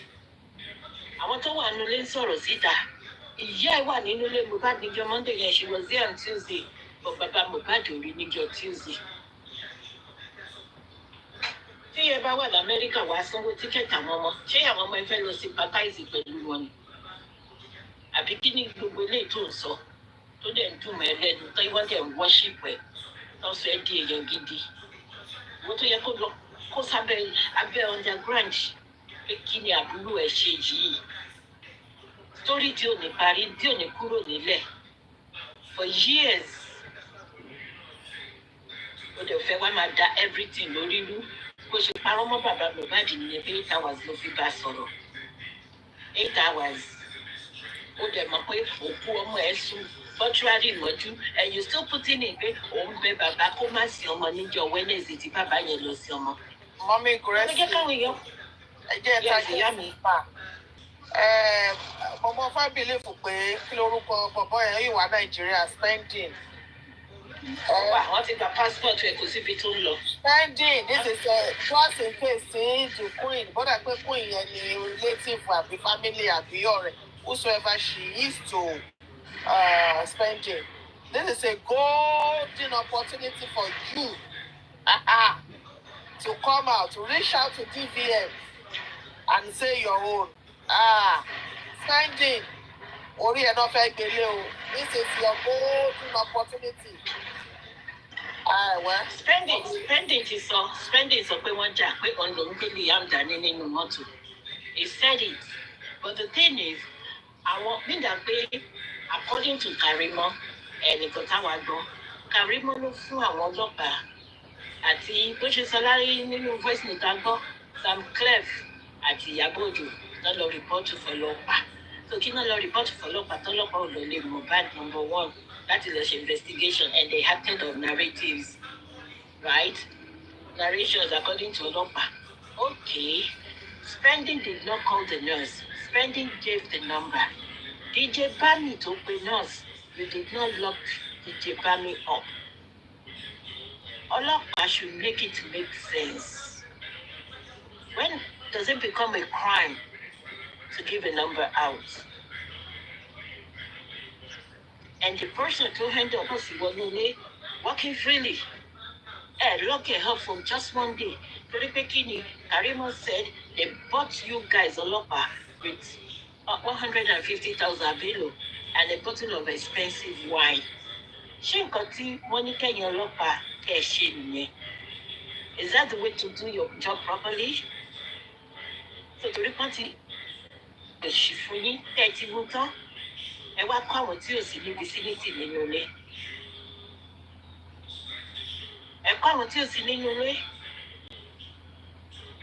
And back to Karimot issue tí mò ń sọ lọ. You put us where we are. Ìwọ ló kọ́kọ́ throw bàbá yẹn under the bus. Pé òun bẹ bàbá, ó wà lórí fún pẹ̀lú bàbá for 8 hours. And you knew that ọmọ yẹn sùn mọ́túárì lójú. So why did you tell us that Baba buried him? You were begging Baba not to bury him. People can do for autopsy, people you might or whatever. Why? Karimot, you are the biggest liar. Who are taboo? Ilé yìí, omi irọ́ náà fi dá yín, náà fi bí yín. Ẹni àwọn tó bá ń believe yín, they're stupid. Torí nǹkan tó máa jẹ, òní. You are stupid. Omi irọ́ fi dá ilé yín.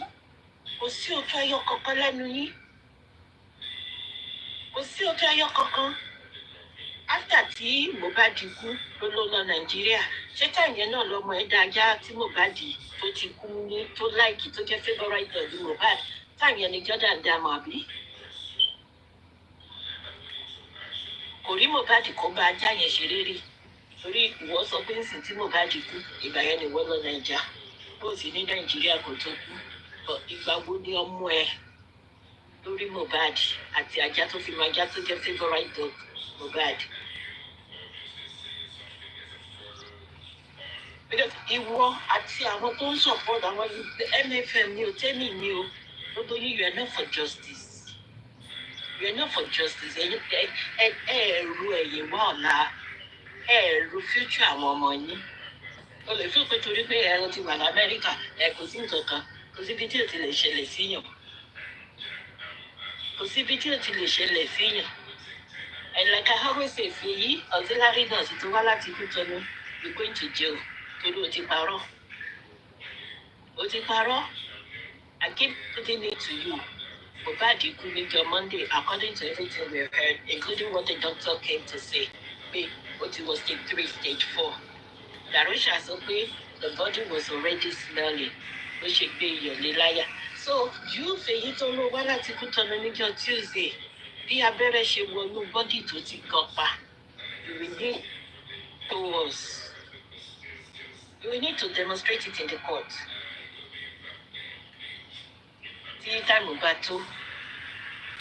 Because ìyá ẹ̀ ń sìn, ìyá ẹ̀ dákẹ́, kò jáde mọ́. Káwọ́ bá bẹ̀ ń sìn, ìyá ẹ̀ máa jáde níbi tó bá wà bí. Ìgbà yẹn ló máa sọ pé Fèyí ò mọ nǹkan kan, Fèyí mọ mẹ́wàá. Wọ́n ti dájọ́. I don't want to be the... Wọ́n ti dájọ́ ìyá yẹn ò jáde náà. Wọ́n ti dájọ́ ìyá yẹn ò jáde. Wọ́n ti dájọ́ pé wọ́n ti promise wọn ní heaven and on earth. Láti lọ fi wọ́n sí private. Ìgbésẹ̀ ó ti yà bọ̀. Wọ́n tún máa tó ké bọ́ta nínú wọn. Àwọn olórí burúkú ẹ̀dá. Yeah, Madam 60, Mohbad already died on Monday, according to Zoro, according to Iya Mohbad, according to Karimot Wumi's sister, that said Mohbad died September 11. That's how she said it.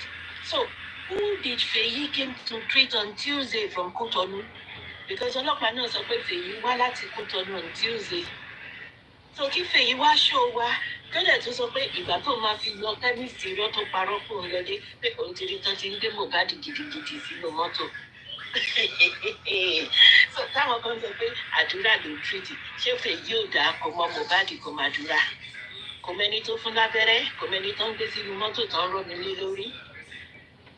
So Fèyí náà, she is in the game. Fèyí náà parọ́. So I'm happy bí gbogbo yín ṣe ń jáde. Arifa ọ̀gá wọn máa gbé wọn wá bó ṣe ń gbé wọn wá. Then let them be shooting themselves. Then we will be picking the points táwa need. Lórí gbogbo wa, when you guys talk, some of us reason. We listen and we reason very well and we pick points. We pick points and we will be pointing them out to you. Where you guys are shooting yourselves. I hit my mic. Thank you. Ẹ káàárọ̀ mọ́. Tí wàhálà lè báyìí, owó tán dá yìí, owó ni lórí wàhálà lè báyìí. Owó ni. Ẹ káàárọ̀, Abẹ́ Bílíọ̀, ẹ káàárọ̀. Ẹ káàárọ̀. Ẹ káàárọ̀ sà, ẹ káàárọ̀ pẹ̀lú owó yẹn. Owó yẹn lọ 30 million. Wọ́n fi máa kú lágbára Ọlọ́run. Ẹ ní sẹ́nu ló dàbí mọ́ mi bàbá gbọ́n fẹ́ sọ̀rọ̀. Okay. Torí network mi ni okay, ẹ jẹ́ kó sọ̀rọ̀. Ẹ káàárọ̀ ọmọ mi ìgbóyàgbóyà. Ẹ ṣé, thank you. Yes, ma, ẹ káàárọ̀ everybody. Gbogbo wa network wa crappy náà. Ó tó tún di pé mi ò ní gbọ́ra mi má bí wọn ò ní gbọ́ mi. Ẹ káàárọ̀ gbogbo ní ẹ̀rọ. Ẹ káàárọ̀ ma o. Long time. Ẹ káàárọ̀ ma o. long time. I'm on holiday. I'm on holiday. Okay. Yeah, it's been a while. And my network is not too good. Yeah, good morning. Good morning, everyone. I just want to say thank you to Titi Kush for archiving most of these evidences. Otherwise, in fact, I'm at the back. You see, sometimes people just want to gang up without even looking at the substance. Whatever Karimot is saying now, does it really matter? Is it relevant? Yes, some of the things she's saying, we'll pick points from it. But when people want to start celebrating her for what she said, I don't understand. This was a lady who, from the start, was not even honest. She was not even looking for justice. Until, something happened between herself and her sister. If something hadn't happened between both of them, I don't think she would come out and begin to do all these things that she's doing. Never, she won't. And if she truly wants justice for Mohbad, she knows where to channel all these evidences. You don't want justice. Instead of manipulating the evidences. For me, she's manipulating and rubbishing this case. That's all that she's doing. I picked another point where someone said there were two drivers. Could it be that there were two drivers? Because obviously all those guys did not go in the Prado that Mohbad went in. So where is that second driver? Yeah, I don't understand, ma. Where are you? Driver that took Yes, there were two Prados. There were two Prados. Okay, there were two Prados from the one that was driving. Okay, I yes, get you. the other guys did not go in the Prado that Mohbad spending, Cynthia, what's his name? Prime Boy. Okay, I get you. What's the other person? Definitely, we have the same. Exactly. They went. Yeah. It's Karimot. Karimot drove and OG drove, I believe. Yes. There's another Prado. Karimot went to the show. I mean, Darosha. No, I wanted to say Let's come Karimot back. because she's the one that mentioned there were two drivers. Okay.